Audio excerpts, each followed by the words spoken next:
ಆರಂಭವಾಗ್ತಾ ಇದೆ ದೇಶದ ಅತಿ ದೊಡ್ಡ ಮೊಕದ್ದಮೆ ಆಪ್ಕಿ ಅದಾಲತ್ ರಜತ್ ಶರ್ಮಾ ಅವರೊಂದಿಗೆ.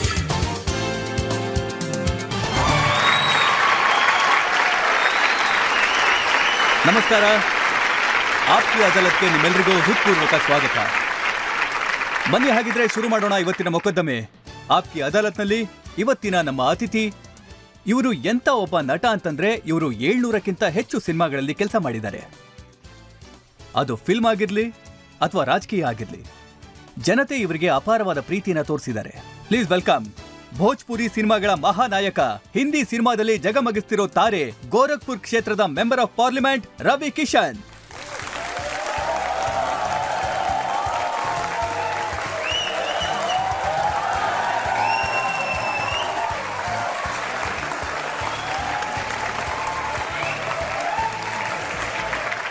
ಹೇಗಿದ್ದೀರಾ ಎಲ್ರು? ಜನ ಯೋಚಿಸ್ತಿದ್ದಾರೆ ನೀವು ಇಲ್ಲಿ ಕೂತ್ಕೊಂಡು ಹೇಗಿರ್ಬೋದು ಅಂತ. ಇಲ್ಲಿಗೆ ಬಂದು ಮೊದಲನೇದಾಗಿ ರಜತ್ ಸರ್ ನಿಮ್ಮನ್ನ ನೋಡ್ತಿರೋದು ಅಂದ್ರೆ ಏನ್ ಹೇಳ್ತೀನಿ ಅಂದ್ರೆ ಈ ಶೋನ ನೋಡ್ತಿರೋದು, ಮತ್ತು ಇಲ್ಲಿಗೆ ಬಂದು ನಾನು ಸುಮಾರು ಶೋಗಳನ್ನ ಅಟೆಂಡ್ ಮಾಡಿದ್ದೀನಿ. ಆದ್ರೆ ಹಾರ್ಟ್ ಬೀಟ್ ಎಲ್ಲೋ ಒಂದ್ ಕಡೆ ನಿಂತಂಗಿದೆ. ಈಗ ಬ್ಯಾಕ್ ಸ್ಟೇಜ್ ನಲ್ಲಿ ಅದು ನಿಮ್ಮ ಶೋನಲ್ಲಿ ಹಿಂದೆ ನಿಂತಿದೆ. ಅದಕ್ಕೆ ನಾನು ನಿಮಗೆ ದೀರ್ಘದಂಡ ನಮಸ್ಕಾರ ಮಾಡ್ತೀನಿ. ಈ ಚಪ್ಪಾಳೆ ಮುಂದುವರಿತಾ ಇರಲಿ. ನಾನು ಬರ್ಮಾಡ್ಕೊಳ್ತಾ ಇದ್ದೀನಿ ಆಪ್ಕಿ ಅದಾಲತ್ನಲ್ಲಿ ನಮ್ಮ ಇವತ್ತಿನ ಜಡ್ಜ್. ಇವರು ಎಂತ ಪತ್ರಕರ್ತೆ ಅಂದ್ರೆ ಇವರು ತುಂಬಾ ಜನ ಸೆಲೆಬ್ರಿಟೀಸ್ನ, ತುಂಬಾ ಜನ ಫಿಲ್ಮ್ ಸ್ಟಾರ್ಸ್ ನ ಇಂಟರ್ವ್ಯೂ ಮಾಡಿದ್ದಾರೆ. ಅವರನ್ನ ತುಂಬಾ ಹತ್ರದಿಂದ ನೋಡಿದ್ದಾರೆ. Please welcome Shashi Sunny.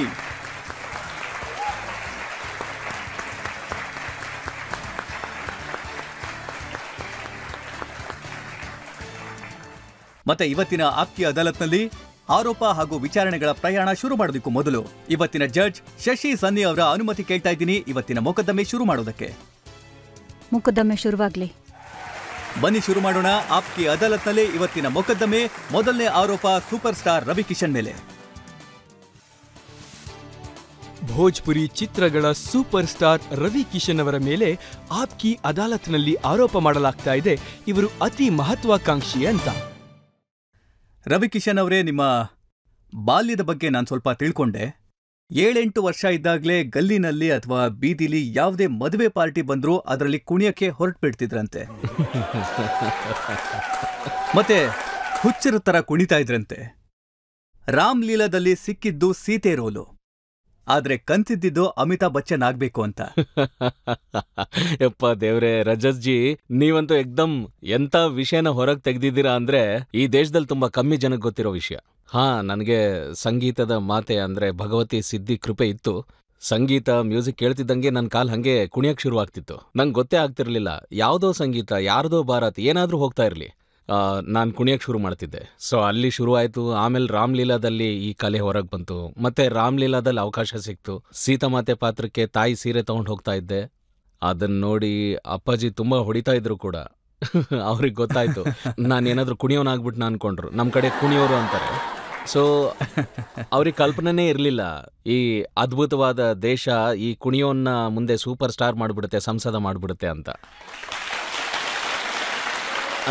Ambitious, ನೀವು ಸರಿಯಾಗಿ ಹೇಳಿದ್ರಿ. ಯಾಕಂದ್ರೆ ನಮ್ಮ ಹತ್ರ ಇದ್ದಿದ್ದು ಮಣ್ಣಿನ ಮನೆ, ನನ್ನ ಹತ್ರ ಬೇರೆ ಏನೂ ಇರಲಿಲ್ಲ. ಯಾಕಂದ್ರೆ ನಾನು ಎಂತ ಪೂಜಾರರ ಮಗ ಅಂದ್ರೆ ನಮ್ಮ ಅಪ್ಪಂದು ಮುರಿದೋಗಿರೋ ಸೈಕಲ್ ಮತ್ತೆ ಹರಿದೋಗಿರೋ ಧೋತಿ ನೋಡ್ತಿದ್ದೆ. ಅಮ್ಮ ಹೊಸ ಸೀರೆ ಉಟ್ಟಿದ್ದೇ ನೋಡಿರ್ಲಿಲ್ಲ. ಸೊ ನನಗೇನ್ ಅನಿಸ್ತಿತ್ತು ಅಂದ್ರೆ ನಾನು ಅವ್ರಿಗೊಂದು ಹೊಸ ಮನೆ, ನಮ್ಮ ಅಮ್ಮನಿಗೊಂದು ಹೊಸ ಸೀರೆ ಖರೀದಿ ಮಾಡ್ಕೊಡ್ಬೇಕು ಅಂತ, ನಮ್ಮ ತಂದೆಗೊಂದು ಹೊಸ ಧೋತಿ ಮನೆ ಖರೀದಿಸೋದಕ್ಕೆ, ಸೀರೆ ಖರೀದಿಸೋದಕ್ಕೆ ದೀವಾರ್ನ ಅಮಿತಾಬ್ ಬಚ್ಚನ್ ಆಗ್ಬೇಕು ಅಂತ ನೀವು ಯೋಚಿಸಿದ್ರಿ. ಹೌದು ಹೌದು ಹೌದು ಹೌದು ಸರ್, ಎಕ್ದಮ್ ಸರಿಯಾಗಿ ಹೇಳಿದ್ರಿ ನೀವು. ನಾನು ನನ್ನ ಪರಿವಾರಕ್ಕೆ ಒಳ್ಳೇದ್ ಮಾಡೋಕ್ಕೋಸ್ಕರ ನಾನು ಏನ್ ಬೇಕಾದ್ರೂ ಮಾಡಕ್ ತಯಾರಾಗಿದ್ದೆ. ಗೂಂಡ ಆಗ್ಬೇಕು, ರೌಡಿ, ನಾನು ಏನ್ ಬೇಕಾದ್ರೂ ಮಾಡಕ್ ರೆಡಿ ಆಗಿದ್ದೆ. ಅವಾಗ ನನ್ಗೆ ಇದ್ದಿರಲಿಲ್ಲ ಅಷ್ಟೇ. ಅಂದ್ರೆ ನನಗೇನು ಅನಿಸ್ತಿತ್ತು ಅಂದ್ರೆ ಇವರೇ ನನ್ನ ದೇವ್ರುಗಳು. ನಾನು ದೇವ್ರನ್ನಂತೂ ನೋಡೇ ಇರಲಿಲ್ಲ. ಇವರೇ ನನ್ನ ದೇವ್ರುಗಳು, ಇವ್ರನ್ನ ನಾನು ಚೆನ್ನಾಗಿ ನೋಡ್ಕೋಬೇಕಾಗಿತ್ತು ಅಂತ ಅಷ್ಟೇ. ಅರ್ಧೋಗಿರೋ ಬಟ್ಟೆಲ್ಲ ಒಳ್ಳೆ ಬಟ್ಟೆಲ್ಲಿ ನೋಡ್ಬೇಕು ಅಂತ. ಮತ್ತೆ ನಾನ್ ಕೇಳ್ಪಟ್ಟೆ ದೇವಸ್ಥಾನದಿಂದ ಕಳ್ತನೂ ಮಾಡಿದ್ರಂತೆ. ಹೌದು, ನಾನು ದೇವ್ರ ಗುಡಿಯಿಂದ ಅಲ್ಲೊಂದು ಹನುಮಂತನ ಗುಡಿ ಇರ್ತಿತ್ತು. ಅಲ್ಲಿ ಶನಿವಾರದ ದಿನ ತುಂಬಾ ಕಲೆಕ್ಷನ್ ಆಗ್ತಿತ್ತು. ನಾನು ಪ್ರದಕ್ಷಿಣೆ ಆಗ್ತಿದ್ದೆ. ಅಲ್ಲಿ ಗೋಡೆಗೆ ತುಂಬಾ ಕಾಸು ಅಂಟಿಸಿರ್ತಿದ್ರು. ಅಂದ್ರೆ 5 ಪೈಸಾ, 10 ಪೈಸಾ, 20 ಪೈಸಾ ಆ ತರ ಅಂಟಿಸಿರ್ತಾ ಇದ್ರು. ಒಂದೊಂದೊಂದು ರೌಂಡ್ ಹೊಡಿತಾ ಇದ್ದೆ. ಅಲ್ಲಿ ಅಂಟಿಸಿರೋ ಅವರು ತಿಲಕಕ್ಕೆ ಕಾಸು ಅಂಟಿಸಿರ್ತಿದ್ರಲ್ಲ, ಅದನ್ನ ಒಂದೊಂದೊಂದೊಂದು ತಗೊಂಡ್ಬಿಡ್ತಾ ಇದ್ದೆ. ನಾನು ಎತ್ತಿಟ್ಕೊಂಡ್ಬಿಡ್ತಾ ಇದ್ದೆ ನಾನು. ಮತ್ತೆ ತಂದೆಯವರ ಅಂಗಡಿಯಿಂದನೂ ಕಾಸು ಕದೀತಾ ಇದ್ರ? ಹಾ, ಅಪ್ಪಾಜಿದ ಹಾಲಿನ ಅಂಗಡಿ ಇರ್ತಿತ್ತು, ಅಲ್ಲಿಂದನೂ ದುಡ್ಡು ಕದ್ದಿದ್ದೀನಿ ನಾನು. ಸೊ ಏಟ್ಗಳು ಬೀಳ್ತಿತ್ತಾ? ತುಂಬಾ ಬೀಳ್ತಾ ಇತ್ತು. ಅದು ಲೆದರ್ದೊಂದು ಪಟ್ಟಿ ಇರ್ತಾ ಇತ್ತು, ಆ ಪಟ್ಟಿಯಿಂದ ಹೊಡಿತಾ ಇದ್ರು. ಅದಕ್ಕೆ ನಾನು ಇವತ್ತು ಇಷ್ಟು ಗಟ್ಟಿಮುಟ್ಟಾಗಿದ್ದೀನಿ.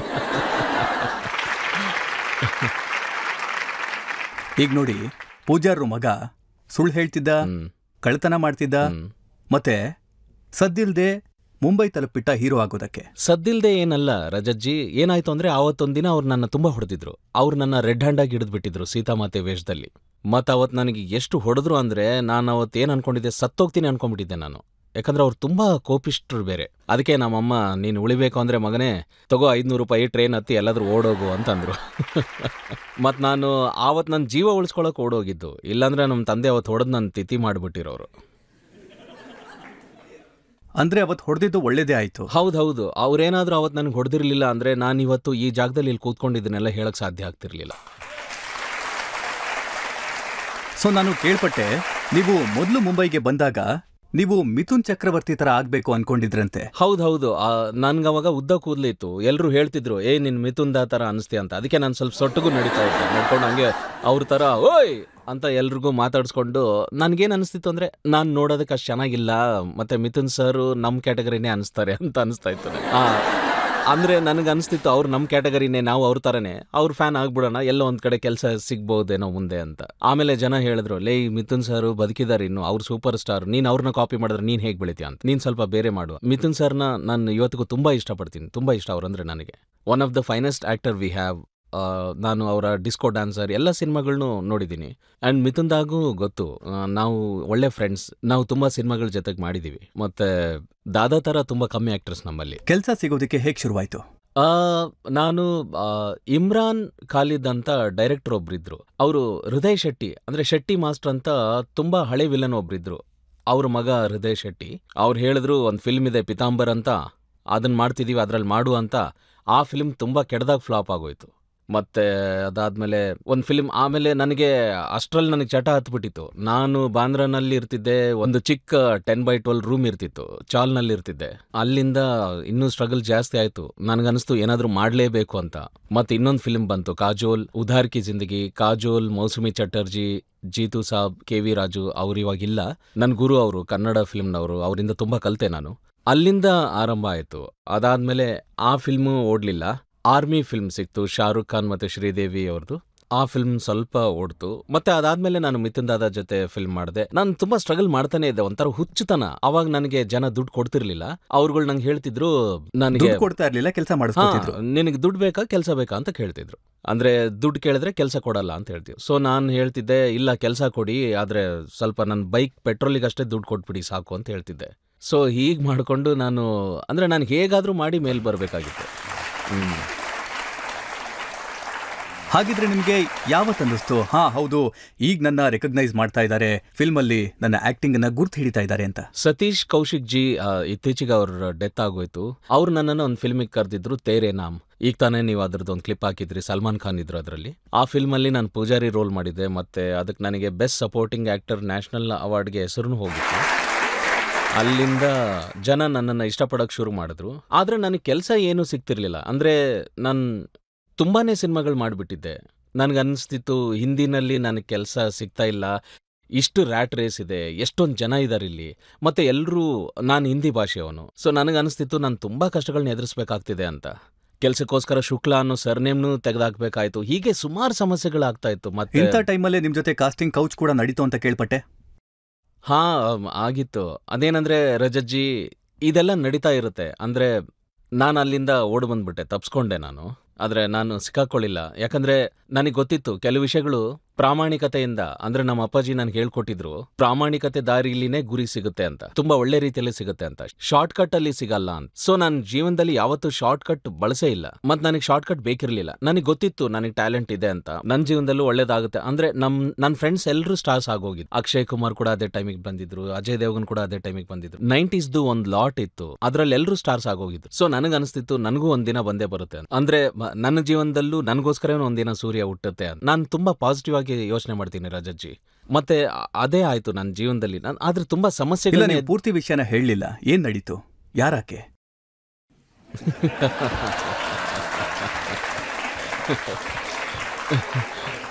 ಗಾಡ್, ನಿಮಗೆಲ್ಲ ತುಂಬಾ ಕ್ಯೂರಿಯಾಸಿಟಿ ಇದೆ ಅನಿಸ್ತಿದೆ. ಅಂದ್ರೆ ರಜತ್ಜಿ, ಈಗ ಆಗುತ್ತೆ ಜೀವನದಲ್ಲಿ ಸ್ಟ್ರಗಲ್ ಮಾಡ್ತಿರುವಾಗ, ಎಲ್ಲರ ಜೀವನದಲ್ಲಿ ಆಗುತ್ತೆ, ನಿಮ್ಮ ಜೀವನಗಳಲ್ಲೂ ಆಗಿರುತ್ತೆ, ಆ ಥರ ಸಂದರ್ಭಗಳು ಬಂದಿರುತ್ತೆ, ಬರ್ತಾನೆ ಇರುತ್ತೆ. ಮನುಷ್ಯರು ನಾವು. ಬಟ್ ಈಗ ನಾನು ಅವ್ರ ಹೆಸರು ತಗೊಳೋದಕ್ಕಾಗಲ್ಲ, ಯಾಕಂದರೆ ಅವ್ರೀಗ ತುಂಬ ತುಂಬ ದೊಡ್ಡ ಮಟ್ಟದಲ್ಲಿದ್ದಾರೆ, ತುಂಬ ದೊಡ್ಡ ಸ್ಥಾನದಲ್ಲಿದ್ದಾರೆ ಅವರು. ಆದರೆ ನಾನು ತಪ್ಸ್ಕೊಂಡೆ ಅಲ್ಲಿಂದ, ನಾನು ಹೊರಟು ಬಂದ್ಬಿಟ್ಟೆ ಅಲ್ಲಿಂದ. ನಾನು ಹೇಳಿದೆ ನನಗೆ ಸಿನಿಮಾ ಬೇಡ, ಏನು ಬೇಡ ಅಂತ. ಅವ್ರು ಅಂದಿದ್ರು ಕಾಫಿ ಕುಡಿಯೋದಕ್ಕೆ ರಾತ್ರಿ ಬನ್ನಿ ಅಂತ. ನಾನು ಅಂದಿದ್ದೆ ಕಾಫಿ ಹಗಲಲ್ವಾ ಕುಡಿಯೋದು ಅಂತ. ನಾನು ಅಲ್ಲಿಂದ ತಪ್ಸ್ಕೊಂಡ್ಬಿಟ್ಟೆ, ಹೊರಟು ಬಂದ್ಬಿಟ್ಟೆ ನಾನು. ಸರಿ, ಈಗ ರಹಸ್ಯ ಹೊರಗಡೆ ಬಂದೇ ಬಿಟ್ಟಿದ್ರಿಂದ ನೀವು ಇದನ್ನು ಹೇಳ್ಬಿಡಿ, ನಿಮಗೆ ನಿಮ್ಮ ಬಾಡಿನ ನೋಡಿ ಜಿಗುಲು ಆಗೋ ಆಫರ್ ಕೂಡ ಬಂದಿತ್ತಂತೆ. ಅಯ್ಯೋ ರಾಮ, ಈಗ ಇದನ್ನೆಲ್ಲ ಕೇಳ್ಬೇಡಿ. ಈಗ ನನ್ನ ಪೊಸಿಷನ್ ಬದಲಾಗಿದೆ. ಇಂಥ ತುಂಬಾ ಆಫರ್ಗಳು ಬರ್ತಾನೆ ಇರ್ತವೆ. ನಾವು ಸ್ಟ್ರಗಲ್ ಮಾಡ್ತಿರುವಾಗ ಲೈಫ್ನಲ್ಲಿ ಈ ಥರದ್ದು ತುಂಬಾ ಹಂತಗಳು ಬರ್ತವೆ. ಮತ್ತೆ ಎಲ್ಲರೂ ನೀವಿಂಥದ್ರಲ್ಲಿ ಸಿಕ್ಕಾಕೊಳ್ಳಿ ಅಂತಾನೆ ನೋಡ್ತಾರೆ. ಎಷ್ಟೊಂದು ಜನ ಸಿಕ್ಕಾಕೊಂಡ್ ಬಿಡ್ತಾರೆ. ನಾನಂತೂ ಎಲ್ರೂ ಇದೇ ರಿಕ್ವೆಸ್ಟ್ ಮಾಡ್ಕೊಳ್ಳೋದು, ಜೀವನದಲ್ಲಿ ಸ್ಟ್ರಗಲ್ ಮಾಡುವಾಗ ನೀವು ಸಿಕ್ಕಾಕೋಬೇಡಿ ಅಂತ. ನಿಮ್ಮೇಲೆ ನಿಮಗೆ ನಂಬಿಕೆ ಇರಲಿ. ಯಾಕಂದ್ರೆ ನನ್ನ ಮೇಲೆ ನಾನು ನಂಬಿಕೆ ಇಟ್ಕೊಂಡಿದ್ದೆ. ನಾನು ಆಪರ್ಚುನಿಟೀಸ್ ಜೊತೆ ಒಪ್ಪಂದ ಮಾಡ್ಕೊಳ್ಳಿಲ್ಲ, ಅವಕಾಶಕ್ಕಾಗಿ ನಾನು ಹಿಂದೆ ಬಿದ್ದಿರಲಿಲ್ಲ. ಅದಕ್ಕೆ ಇವತ್ತು ಇಡೀ ದೇಶ ನನಗೆ ಪ್ರೀತಿ ತೋರಿಸುತ್ತೆ, ಇಡೀ ಜಗತ್ತೇ ನನ್ನ ರವಿ ಕಿಶನ್ ಅನ್ನೋ ಹೆಸರಿಂದ ಗುರುತಿಸುತ್ತೆ. ರವಿ ಕಿಶನ್ ಅವರೇ, ನಿಮ್ಮನ್ನ ಕೆಟ್ಟ ದಾರಿಗೆ ತಳ್ಳುವಂತ ಪ್ರಯತ್ನಗಳು ನಡೆದ್ವು, ಆದ್ರೆ ನೀವು ಕೆಟ್ಟ ದಾರಿ ತುಳಿಲಿಲ್ಲ. ಮತ್ತೆ ನೀವು ದೊಡ್ಡವರಾದ್ರಿ ಅನ್ನೋದೇನೋ ತುಂಬಾ ಒಳ್ಳೆ ವಿಷಯನೇ, ಆದ್ರೆ ಅದು ಸುಲಭ ಆಗಿರ್ಲಿಲ್ಲ. ಆದ್ರೆ ದೊಡ್ಡ ಮನುಷ್ಯ ಆಗಿದ್ದಾದ್ರೂ ಹೇಗೆ? ಒಂದು ಸಿನಿಮಾ ಇತ್ತು, ಸಯ್ಯಾ ಹಮಾರ್. ಮೋಹನ್ಜಿ ಪ್ರಸಾದ್ ಜಿ ಅವರು ನನಗೆ ಆಫರ್ ಮಾಡಿದ್ರು, ಈಗ ಅವ್ರು ಇಲ್ಲ. ಆ ಫಿಲ್ಮ್ ನಾನು ಮಾಡಿದೆ. ನಾನು ಫೋನ್ ಮಾಡಿದೆ, ಅವ್ರು ಹೇಳಿದ್ರು ಭೋಜ್ಪುರಿ ಫಿಲ್ಮ್ ಇದು ಅಂತ. ನಾನು ಕೇಳಿದೆ, ಭೋಜ್ಪುರಿ ಫಿಲ್ಮ್ ಯಾರು ನೋಡ್ತಾರೆ ಇವಾಗ? ಭೋಜ್ಪುರಿ ಫಿಲ್ಮ್ ಇಂಡಸ್ಟ್ರಿ ಕ್ಲೋಸ್ ಆಗ್ಬಿಟ್ಟಿತ್ತು ಅವಾಗ. ಮತ್ತೆ ಆ ಫಿಲ್ಮ್, ಸೊ ನಾನು ನಮ್ಮ ಅಮ್ಮಂಗೆ ಫೋನ್ ಮಾಡಿದೆ. ಅವಾಗ ನಮ್ಮ ಊರಲ್ಲಿ ಕೇರ್ ಆಫ್ ನಂಬರ್ ಇರುತ್ತಲ್ಲ, ಅದಕ್ಕೆ ಮಾಡಿದೆ. ಕೇಳಿದೆ, ಅವ ಕೇಳಿಲ್ಲಿ ಇಲ್ಲೊಂದು ಸಿನಿಮಾ ಬಂದೈತಿ, ದೊಡ್ಡ ಸಿನಿಮಾ ಏನಲ್ಲ, 25,000 ಕೊಡ್ತೀನಿ ಅಂತ ಹೇಳತ್ತಾರ, ಮಾಡ್ಲೇ ಬೇಡ ಅಂತ ಕೇಳಿದ್ನ. ನಮ್ಮಮ್ಮರನ್ನ ಕೇಳಿದೆ. ನಾನಂದೆ ಆಮೇಲೆ ಭೋಜ್ಪುರಿ ಯಾರು ನೋಡಂಗೇ ಇಲ್ಲ, ಒಂದ್ ವೇಳೆ ನಾನು ಭೋಜ್ಪುರಿ ಸಿನಿಮಾದಾಗ ಬಂದ್ರೆ ಹಿಂದಿಲಿ ಯಾರು ಕೆಲಸ ಕೊಡಂಗಿಲ್ಲ ನಂಗೆ ಅಂತ ಅಂದೆ. ಅದಕ್ಕೆ ನಮ್ಮಮ್ಮ ಅಂದ್ಲು, ಸರಿ ನೀನು ಈ ಸಿನಿಮಾ ಮಾಡು, ಯಾರು ನೋಡ್ಲಿಲ್ಲ ಅಂದ್ರೆ ನಮ್ಮ ಊರವರೇ ಕುಂತು ನೋಡ್ತಾರು. ಭೋಜ್ಪುರಿ ಅರ್ಥ ಆಗ್ತಿದ್ಯಲ್ಲ? ಅರೆ ವಾಹ್, ಬೋಲೋ ಹರ್ ಹರ್ ಮಹಾ. ಎಲ್ರು 2 ಕೈ ಮೇಲೆತ್ತಿ ಹೇಳಿ, ನಮೋ ಪಾರ್ವತಿ ಪತೆ ಹರ ಹರ. ಬಾ. ಸೊ ನಮ್ಮಮ್ಮ ಹೇಳಿದ್ಲು, ಊರವ್ರು ಕುಂತು ನೋಡ್ತಾರೆ ಬಿಡು ಅಂತ. ಆ ಫಿಲ್ಮ್ ನಾನು ಮಾಡಿದೆ. ಅದು ರಜತ್ಜಿ ದೇವ್ರ ಆಶೀರ್ವಾದ ಇತ್ತು, ನೇಚರ್ದು, ಅದು ತುಂಬ ದೊಡ್ಡ ಹಿಟ್ ಆಯಿತು. ಮತ್ತು ನಾನು ಅಲ್ಲಿಂದ ನನ್ನ ಸೂಪರ್ ಸ್ಟಾರ್ ಪ್ರಯಾಣ ಶುರುವಾಯಿತು. ಆಮೇಲೆ ಕಬ್ ಹೋಯಿ ಗವಾ ಹಮಾರ್ ಫಿಲ್ಮ್ಗೆ ಮೊದಲನೇ ಸಲ ಭೋಜ್ಪುರಿ ಫಿಲ್ಮ್ಗೆ ನ್ಯಾಷನಲ್ ಅವಾರ್ಡ್ ಸಿಕ್ತು, ರಾಷ್ಟ್ರೀಯ ಪುರಸ್ಕಾರ ಭೋಜ್ಪುರಿ ಇಂಡಸ್ಟ್ರಿಗೆ ಸಿಕ್ತು. ಯಾಕಂದ್ರೆ ರಜತ್ಜಿ ಈ ಕಟ್ಕಟೆಯಲ್ಲಿ ಕೂರಿಸ್ಬಿಟ್ಟಿದ್ದಾರೆ, ಅದಕ್ಕೆ ದೇಶಕ್ಕೆ ಹೇಳ್ತಿದ್ದೀನಿ. ಭೋಜ್ಪುರಿ ಇಂಡಸ್ಟ್ರಿ ಮೇಲೆ ಅಶ್ಲೀಲತೆ ಆರೋಪ ತುಂಬಾ ಇದೆ. ಆದ್ರೆ ನಾನು ಒಂದು ನ್ಯಾಷನಲ್ ಅವಾರ್ಡ್ ತಂದ್ಬಿಟ್ಟಿದೆ ಈ ಸಿನಿಮಾದಿಂದ. ಅದು ಉದಿತ್ ನಾರಾಯಣ್ ಅವರು ಮಾಡಿದ್ರು. ಮತ್ತೆ ಅದಾದ್ಮೇಲೆ ನಾನು ತುಂಬಾ ಸಿನಿಮಾಗಳು, ಪಂಡಿತ್ ಜಿ ಬತಾಯಿಯನ್ನ ಬ್ಯಾಕ್ ಅಬ್ ಹೋಯಿ, ಅದು ಒಂದು ಸಿನಿಮಾ ಬಂದಿತ್ತು. ಇದ್ರ ಮಧ್ಯೆ ಮನೋಜ್ ತಿವಾರಿ ಅವ್ರದ್ದು ಸಸುರ ಬಡ ಪೈಸಾವಾಲ, ಈ ಸಿನಿಮಾಗಳಿಂದ ಭೋಜ್ಪುರಿ ಇಂಡಸ್ಟ್ರಿ ಮತ್ತೆ ಎತ್ತರಕ್ಕೆ ಬೆಳೀತು. ನೀವು ಎಷ್ಟು ಎತ್ತರದಲ್ಲಿದ್ರಿ ಅನ್ನೋದಕ್ಕೆ ಈಗಷ್ಟೇ ಒಂದು ಕ್ಲಿಪ್ಪಿಂಗ್ ಅನ್ನ ನೋಡಿದ್ವಿ ನಾವು.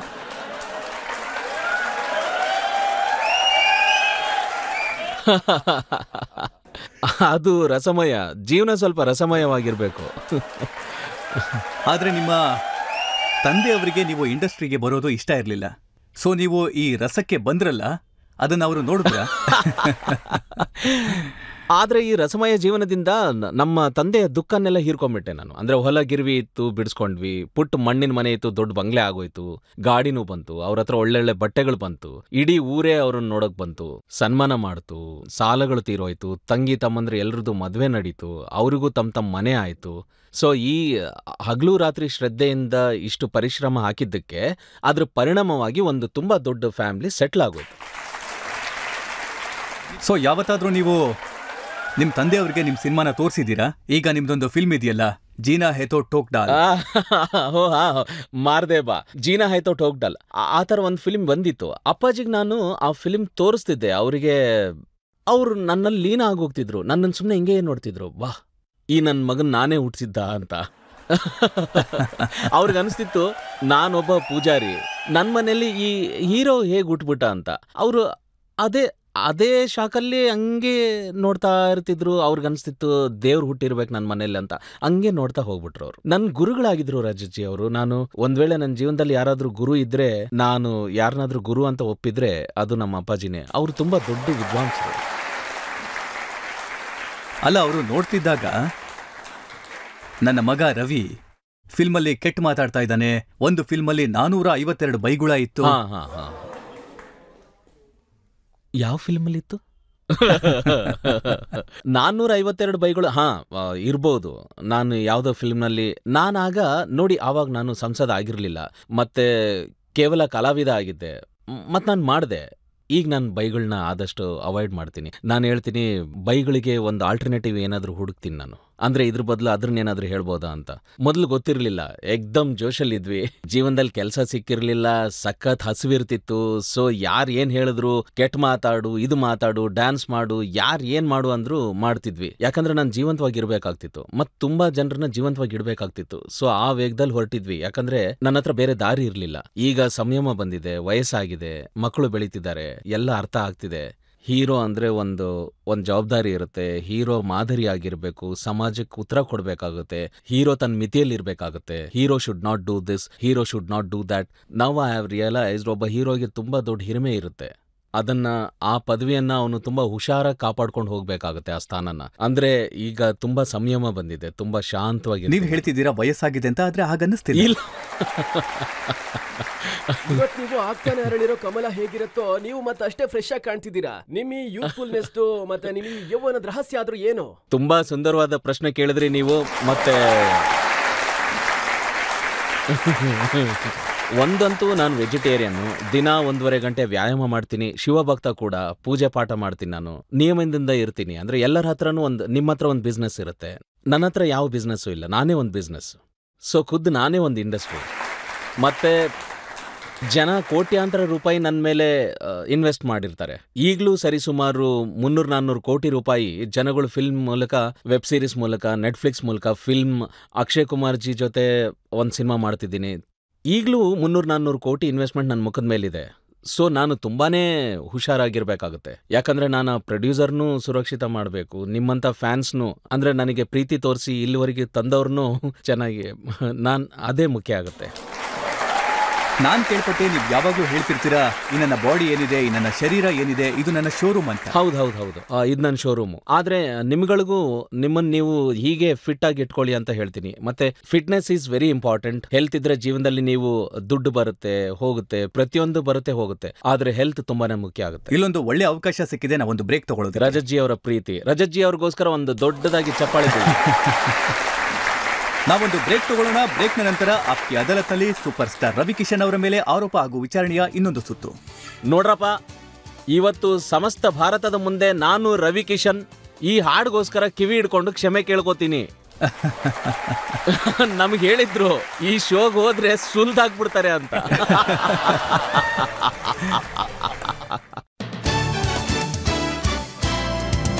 Welcome back. ಆಪ್ಕಿ ಅದಾಲತ್ನಲ್ಲಿ ಇವತ್ತಿನ ನಮ್ಮ ಅತಿಥಿ ಆಗಿರೋರು ಭೋಜ್ಪುರಿ ಸಿನಿಮಾದ ಸೂಪರ್ ಸ್ಟಾರ್ ರವಿ ಕಿಶನ್. ಆಪ್ಕಿ ಅದಾಲತ್ನಲ್ಲಿ ಮುಂದಿನ ಆರೋಪ. ಆಪ್ಕಿ ಅದಾಲತ್ನಲ್ಲಿ ಭೋಜ್ಪುರಿ ಸಿನಿಮಾದ ಸೂಪರ್ ಸ್ಟಾರ್ ರವಿ ಕಿಶನ್ ಅವರ ಮೇಲೆ ಆರೋಪ ಮಾಡಲಾಗ್ತಾ ಇದೆ, ಇವರೊಬ್ಬ ಚಪಲ ಚೆನ್ನಿಗ ಅಂತ. ರವಿ ಕಿಶನ್ ಅವರೇ, ನಿಮ್ಮ ಭೋಜ್ಪುರಿ ಸಿನಿಮಾಗಳು ಹಿಟ್ ಆದ್ವು, ನೀವು ಸೂಪರ್ ಸ್ಟಾರ್ ಆಗೋದ್ರಿ. ಆದ್ರೆ ಪ್ರತಿ ಸಿನಿಮಾದಲ್ಲೂ ಒಬ್ಳು ಹೊಸ ಹೀರೋಯಿನ್. ನನ್ನ ಹತ್ರ ಹೆಸರಿದೆ: ನಗ್ಮಾ, ರಂಬಾ, ಭಾಗೇಶ್ವರಿ, ರಾಣಿ ಚಟರ್ಜಿ, ಮೋನಾಲಿಸಾ, ಪ್ರತೀಕ್ಷಾ, ನೇಹಾ ತಿವಾರಿ, ಪಾಕಿ ಹೆಗ್ಡೆ, ಅಂಜನಾ ಸಿಂಗ್, ಸಂಗೀತಾ ತಿವಾರಿ.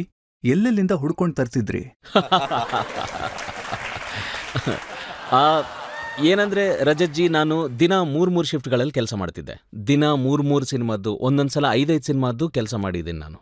ಮತ್ತೆ ವರ್ಷಕ್ಕೆ 17 ಸಿನಿಮಾಗಳು ರಿಲೀಸ್ ಆಗ್ತಿತ್ತು ನಂದು, 17 ಫಿಲ್ಮ್ಸ್.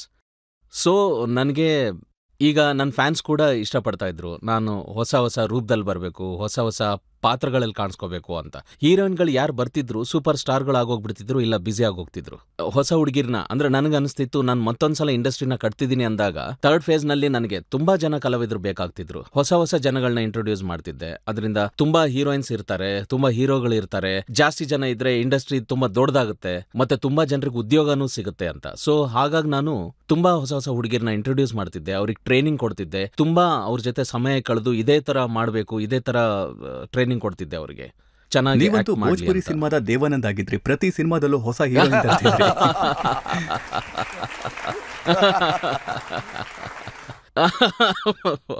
ಮತ್ತೆ ನಿಮ್ಮ ಸಿನಿಮಾಗಳ ಹೆಸರು ಕೂಡ, ಈಗ ನಿಮ್ಗೆ ಒಂದೆರಡು ಹೆಸರು ನೆನಪಿಸ್ತೀನಿ. ಕೈಸನ್ ಪಿಯಾವಾಕ ಚರಿತ್ರ, ಕೈಸನ್ ಪಿಯಾ,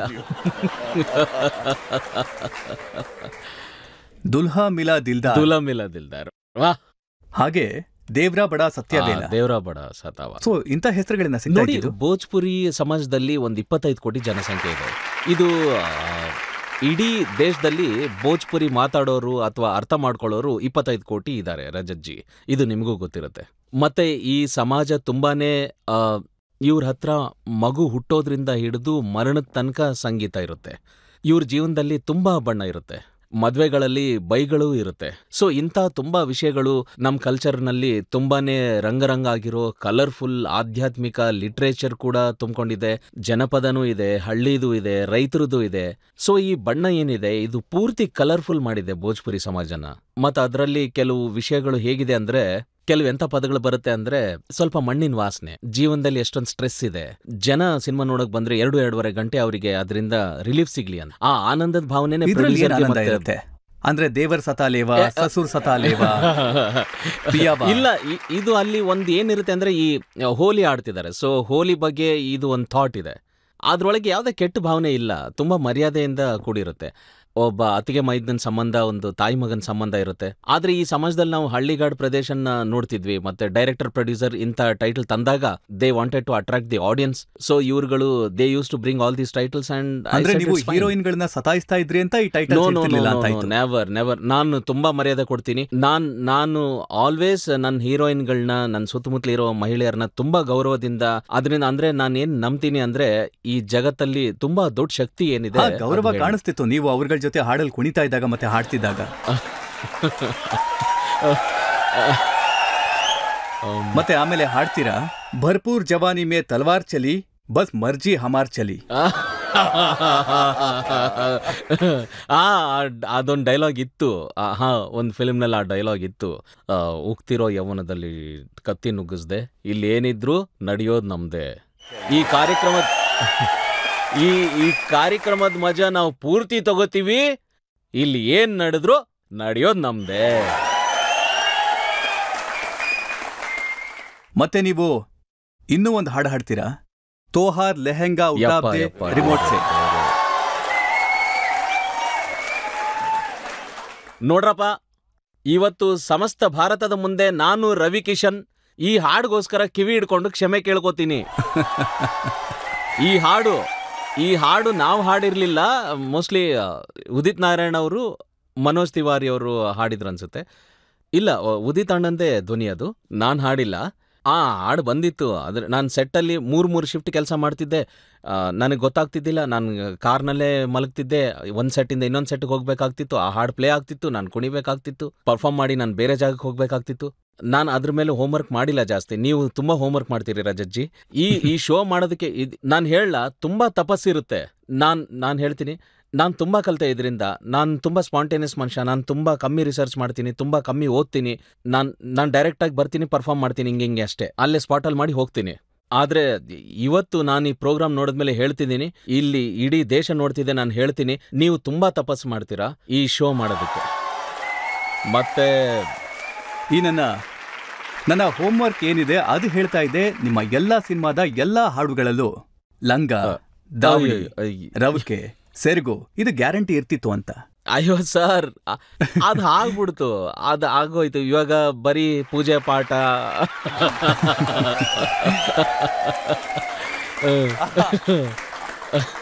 ಈಗ ಜೀವನದಲ್ಲಿ ಪ್ರತಿ ವ್ಯಕ್ತಿಯಿಂದ ಏನೇನೋ ಆಗಿರುತ್ತೆ. ನಾನು ಹೇಳಿದೆ, ನನ್ನ ಜೀವನದಲ್ಲಿ ಯಾವ ಸ್ಥಿತಿಲಿದ್ದೆ ಅಂದರೆ, ನಾನೊಬ್ಬ ನವರಸ ತುಂಬಿರೋ ವ್ಯಕ್ತಿ, ನಾನೊಬ್ಬ ಕಲಾವಿದ, ನನ್ನೊಳಗೆ ನವರಸ ಇದೆ. ಇವರೆಲ್ಲರೂ ನನ್ನನ್ನು ನೋಡ್ತಿರೋ ಹಾಗೆ ಅವ್ರ ಮುಖದಲ್ಲಿ ನಗು ಬರುತ್ತೆ ಅಂದ್ರೆ ಇವ್ರುಗಳಿಗೆ ನಾನು ಕಷ್ಟ ಸುಖದ ಟೈಮ್ನಲ್ಲಿನೂ ಸಂತೋಷ ಕೊಟ್ಟಿದ್ದೀನಿ. ಇವರೆಲ್ಲರೂ ಚಿಂತೆಯಲ್ಲಿದ್ದಾಗ ನಾನು ಇವರಿಗೆ ಭರವಸೆ ಕೊಟ್ಟಿದ್ದೀನಿ. ಮತ್ತೆ ಇವ್ರಿಗೆ ಏನ್ ಹೇಳಿದ್ದೀನಿ, ಜಿಂದಗಿ ಝಂಡ್ವಾ ಫಿರ್ಬಿ. ಮತ್ತೆ ಇವರಿಗೆ ನಾನು ನಮ ಪಾರ್ವತಿಪತೆ ಹರ ಹರ ಮಹಾದೇವ್ ಕೂಡ ಹೇಳಿದೆ. ಇಂಥ ಲೆಕ್ಕಕ್ಕಿಲ್ದಷ್ಟು ಡೈಲಾಗ್ಸ್ ಕೂಡ ಇವೆ. ನಮ್ ದೇಶದವ್ರು ಇಷ್ಟಪಟ್ಟು ಮತ್ತೆ ಯೂತ್ ಕೂಡ ಅವುಗಳನ್ನ ತಗೊಂಡು ನನ್ನ ಜೊತೆ ಬರ್ತಿದ್ದಾರೆ ತುಂಬಾ ವರ್ಷಗಳಿಂದ. ಆದ್ರೆ ನಾನ್ ನೋಡ್ದ ಹಾಗೆ ಆಮೇಲಿನ ದಿನಗಳಲ್ಲಿ ಸ್ವಲ್ಪ ಬದಲಾದ್ರಿ. ಮತ್ತ ಆಮೇಲೆ ನಿಮ್ಮ ಹಾಡುಗಳು ಹೀಗಾಯ್ತು: ಜೀನ್ಸ್ ಟಿ ಶರ್ಟ್ ಪೆಹನ್ ಕೆ ಘೂಮೆ ಗೋರಿಯಾ, ಸೂಟ್ ಸಲ್ವಾರ್ ಕೆ ದಿನ್ ಚಲೆ ಗೈ. ಅಯ್ಯೋ ದೇವ್ರೆ, ನಮ್ಗೆ ಹೇಳಿದ್ರು ಈ ಶೋಗ್ ಹೋದ್ರೆ ಸುಲ್ದಾಕ್ಬಿಡ್ತಾರೆ ಅಂತ.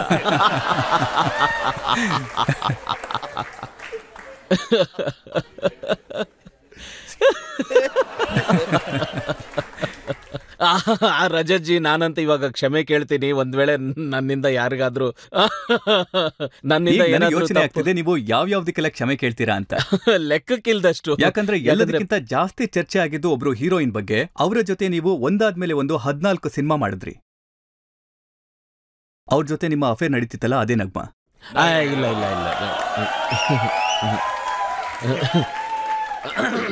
ನೋಡಿ, ಇವತ್ತು ನಾನು ಕ್ಲಿಯರ್ ಮಾಡಕ್ ಇಷ್ಟಪಡ್ತೀನಿ. ನೀವು ಒಬ್ಬ ಹೀರೋಯಿನ್ ಜೊತೆ ಫಿಲ್ಮ್ ಜಾಸ್ತಿ ಮಾಡಿದ್ರೆ ಮನುಷ್ಯರಲ್ವಾ ಅನ್ಸುತ್ತೆ, ಅರೆ ವಾ 2 ಪಿಕ್ಚರ್ ಇತ್ತು, ಈಗ 4 ಆದ್ವಾ, ಏನೋ ನಡೀತಿರುತ್ತೆ, ಏನೋ ಪಕೋಡ ನಡೆದಿರುತ್ತೆ ಅಂತ. ಮನುಷ್ಯ ಹಿಂಗೆ ಅಂದ್ರೆ ಏನೋ ನಡೆದಿರುತ್ತೆ ಅಂತ ತಾವೇ ಊಹೆ ಮಾಡ್ಕೊಂಡು ಬಿಗ್ ಬಾಸ್ ಅಂತ ಮನೆಯಲ್ಲಿ ಪಕ್ಕದ ಮನೇಲಿ ಏನ್ ನಡೀತಿದೆ ಅಂತ ಜಾಸ್ತಿ ಕ್ಯೂರಿಯಾಸಿಟಿ. ಮನುಷ್ಯನಿಗೆ ಇದ್ರಲ್ಲಿ ತುಂಬಾ ಮಜಾ ಬರುತ್ತೆ. ಹಾಗ ಅನ್ಸೋದು ಸಹಜ. ಏನೋ ನಡೀತಿರುತ್ತೆ ಇಷ್ಟೊಂದು ಸಿನಿಮಾ ಮಾಡಿದಾರ ಜೊತೆಗೆ ಅಂದ್ರೆ. ಆ ಥರ ಏನೂ ಇಲ್ಲ. ನಾವು ಜೊತೆಗೆ ಸಿನಿಮಾ ಯಾಕೆ ಮಾಡ್ತಿದ್ವಿ ಜಾಸ್ತಿ ಅಂದ್ರೆ ನಮ್ಮ ಸಿನಿಮಾಗಳು ಬ್ಲಾಕ್ ಬಸ್ಟರ್ ಆಗ್ತಿದ್ವು, ಮತ್ತೆ ಎಲ್ಲರ ಜೊತೆ ಒಳ್ಳೆ ಸ್ನೇಹದಲ್ಲಿ ಇರ್ತಿದ್ದೆ, ಮತ್ತೆ ಎಲ್ರಿಗೂ ಗೊತ್ತಿತ್ತು ನಾನು ಮದುವೆ ಆಗಿರೋನು ಅಂತ. ಮತ್ತೆ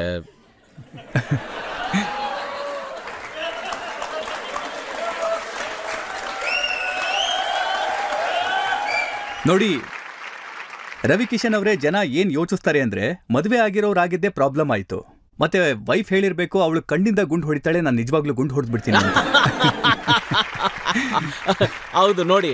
ನೋಡಿ ನಾನು ನನ್ನ ಹೆಂಡತಿ ಪ್ರೀತಿ ಶುಕ್ಲಾ ಅಂತ, ಅವ್ರಿಗೆ ನಾನು ತುಂಬಾ ಗೌರವ ಕೊಡ್ತೀನಿ ಮತ್ತೆ ತುಂಬಾ ಹೆದರ್ತೀನಿ ಕೂಡ.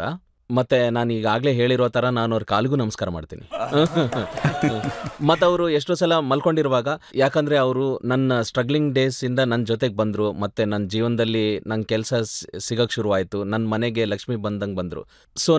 ಅವರು ನನ್ನ ದುಃಖದಲ್ಲೂ ಜೊತೆಗಿದ್ರು, ನನ್ನ ಹತ್ರ ದುಡ್ಡು ಇಲ್ಲದೆ ಇರುವಾಗಲೂ ಆ ದಿನಗಳಲ್ಲೂ ನನ್ನ ಜೊತೆಗಿದ್ರು. ಈ ವಿಷಯ ಇಡೀ ಇಂಡಸ್ಟ್ರಿಗೆ ಗೊತ್ತಿತ್ತು. ಅಂದರೆ ಇವನು ತನ್ನ ಪತ್ನಿ ಪ್ರೀತಿಯಲ್ಲಿ ಪೂರ್ತಿ ಲೀನವಾಗಿದ್ದಾನೆ ಅಂದರೆ. ಆದ್ರೆ ಇದು ನಿಜಾನೇ ಅಲ್ವಾ? ನಿಮ್ಮನ್ನ ಈ ಕೆಸರಿಂದ ಕಾಪಾಡೋದಕ್ಕೆ ನಿಮ್ಮ ಪತ್ನಿ ನಿಮ್ಮನ್ನ ಬಿಗ್ ಬಾಸ್ಗೆ ಕಳ್ಸಿದ್ರಲ್ಲ, ಅಂದ್ರೆ 3-4 ತಿಂಗಳು ಕೂಡ ಹಾಕಿದ್ರೆ ಸರಿ ಹೋಗ್ತಾನೆ ಅಂತ. ಅಯ್ಯೋ ರಾಮ, ಇವತ್ತು ನನ್ನ ಕತೆ ಮುಗೀತು. ಈ ಶೋ ಆದ್ಮೇಲೆ ನನ್ನ ಮನೆಗೆ ಹೇಗೆ ಹೋಗ್ಲಿ? ಇವತ್ತು ಗೋರಖ್ಪುರ್ ತುಂಬಾ ನೋಡ್ತಿರೋದ್ರಿಂದ ಗೋರಖ್ಪುರ್ ಜನಗಳು ತಿಳ್ಕೊಳ್ಳಿ, ನಿಮ್ ಸಂಸದ ನಾನು. ಎಸ್, ನಿಮ್ಗಳಿಗೂ ನನ್ನ ಮೇಲೆ ತುಂಬಾ ವಿಚಾರಗಳು ಬರ್ತಿರ್ಬೋದು ಮನ್ಸಲ್ಲಿ. ಯಾವಾಗ್ಲೂ ಹೀರೋಗಳ ಬಗ್ಗೆ ಆಗ್ಲಿ, ಫಿಲ್ಮ್ ಇಂಡಸ್ಟ್ರಿ ಬಗ್ಗೆ ಆಗ್ಲಿ, ಜನರ ಮನ್ಸಲ್ಲಿ ಧೋರಣೆಗಳಿವೆ.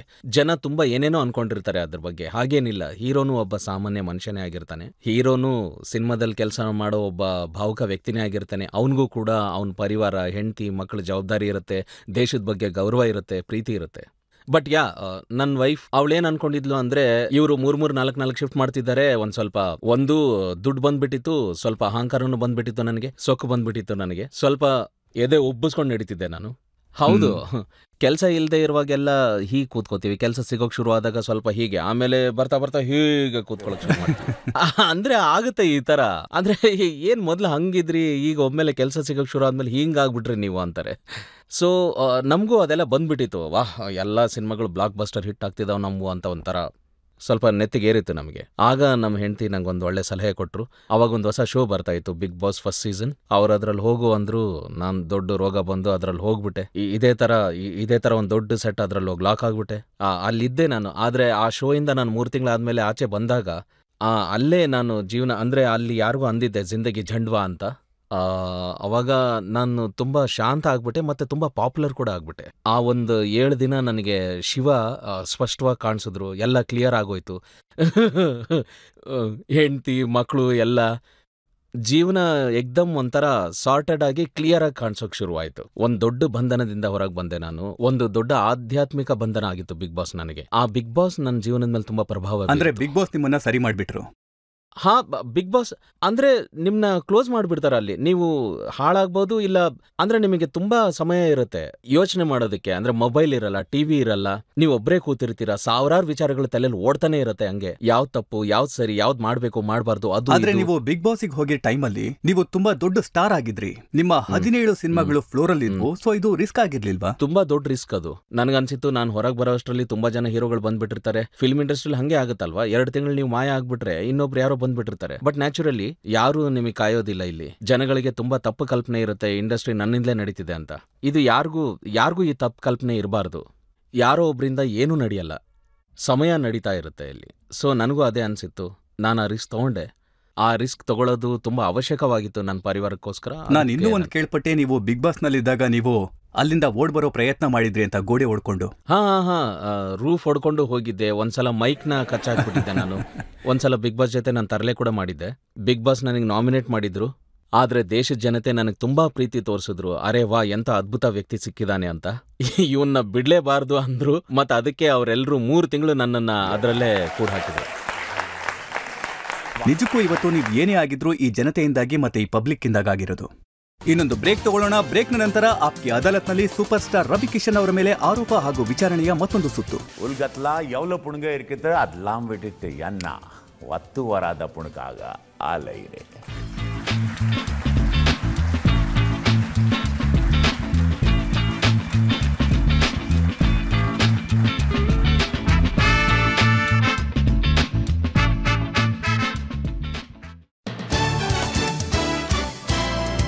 Welcome back. ಇವತ್ತು ನಾವು ಮೊಕದ್ದಮೆ ನಡೆಸ್ತಿರೋದು ಭೋಜ್ಪುರಿ ಸಿನಿಮಾದ ಸೂಪರ್ ಸ್ಟಾರ್ ರವಿ ಕಿಶನ್ ಅವರ ಮೇಲೆ ಆಪ್ಕಿ ಅದಾಲತ್ನಲ್ಲಿ ಮುಂದಿನ ಆರೋಪ.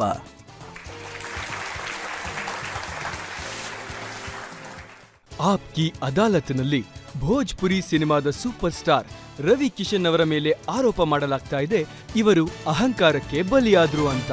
ರವಿ ಕಿಶನ್ ಅವರೇ, ಇತ್ತೀಚೆಗಂತೂ ನೀವು ತುಂಬಾ ಒಳ್ಳೊಳ್ಳೆ ಮಾತುಗಳನ್ನಾಡ್ತೀರಾ. ಆದ್ರೆ ಒಂದ್ ಕಾಲದಲ್ಲಿ ಜನ ನಿಮ್ ಬಗ್ಗೆ ಮಾತಾಡ್ತಾ ಇದ್ರು, ಪೂಜಾರಿಯ ಸಂಸ್ಕಾರಿ ಮಗ ಅಹಂಕಾರಿ ಆಗೋದಾ ಅಂತ. ಒಬ್ಬ ಪ್ರೊಡ್ಯೂಸರ್ ನನಗೆ ಹೇಳಿದ್ರು, ಅವರಿಗೆ ಹೇಳಿದ್ರಂತೆ ಒಂದು ವೇಳೆ ರವಿ ಕಿಶನ್ನ ಸಿನಿಮಾಗ್ ತಗೋಬೇಕು ಅಂತಂದ್ರೆ ತುಂಬಾ ತಯಾರಿ ಮಾಡ್ಕೋಬೇಕಾಗತ್ತೆ.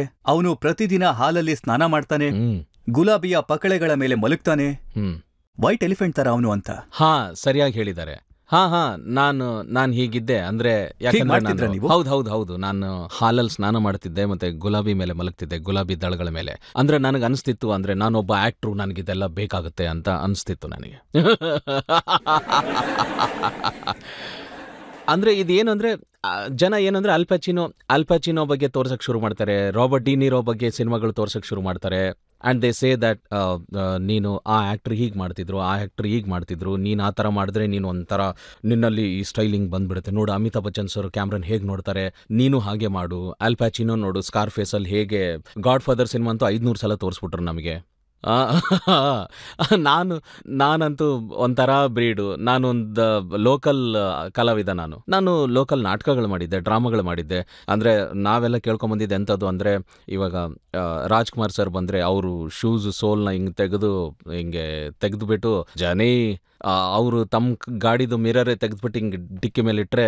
ಸೊ ಇದೆಲ್ಲ ಚರ್ಚೆ ಇತ್ತು ಬೇರೆ ಬೇರೆ ಹೀರೋಗಳ ಬಗ್ಗೆ. ಸೊ ನನಗನ್ನಿಸ್ತಿತ್ತು, ನಾನು ಹಾಲಿಂದ ಸ್ನಾನ ಮಾಡಿದ್ರೆ ಇದು ಎಲ್ಲ ಕಡೆ ಹೆಸರು ಬರುತ್ತೆ, ಹಾಲಿಂದ ಸ್ನಾನ ಮಾಡ್ತಾನೆ ಅಂತ. ಅದಕ್ಕೆ ಒಂದು ಸಿನಿಮಾ ಗ್ಯಾಂಗ್ಸ್ ಆಫ್ ವಸೇಪುರ್ ಅಂತಿತ್ತು, ಅದರಲ್ಲಿ ನನ್ನ ತಗೊಳ್ಳಿಲ್ಲ. ಯಾರು ತರ್ತಾರೆ 25 ಲೀಟರ್ ಹಾಲು ಇವನಿಗೆ ದಿನ ಅಂತ, ಯಾರು ಸ್ನಾನ ಮಾಡಿಸ್ತಾರೆ ಇವನಿಗೆ ಅಂತ. ಅದಕ್ಕೆ ನನಗೆ ಆ ಸಿನಿಮಾ ಸಿಗ್ಲಿಲ್ಲ, ನನಗೆ ಲಾಸು ಆಯ್ತು, ನನ್ನ ತಗೊಳ್ಳಿಲ್ಲ ಅವರು. ಸೊ ಈ ತರ ಎಲ್ಲ ಕೆಲವು. ಸರಿ, ನಾನು ಅನ್ಕೊಂಡೆ ಶುರುನಲ್ಲಿ ನಿಮ್ಮ ಅಪ್ಪಾಜಿದು ಹಾಲಿನ ಅಂಗಡಿ ಇತ್ತಲ್ಲ, ಅದಕ್ಕೆ ನೀವು ಹಾಲು ಸ್ನಾನ ಮಾಡ್ತಿದ್ರಿ ಅಂತ.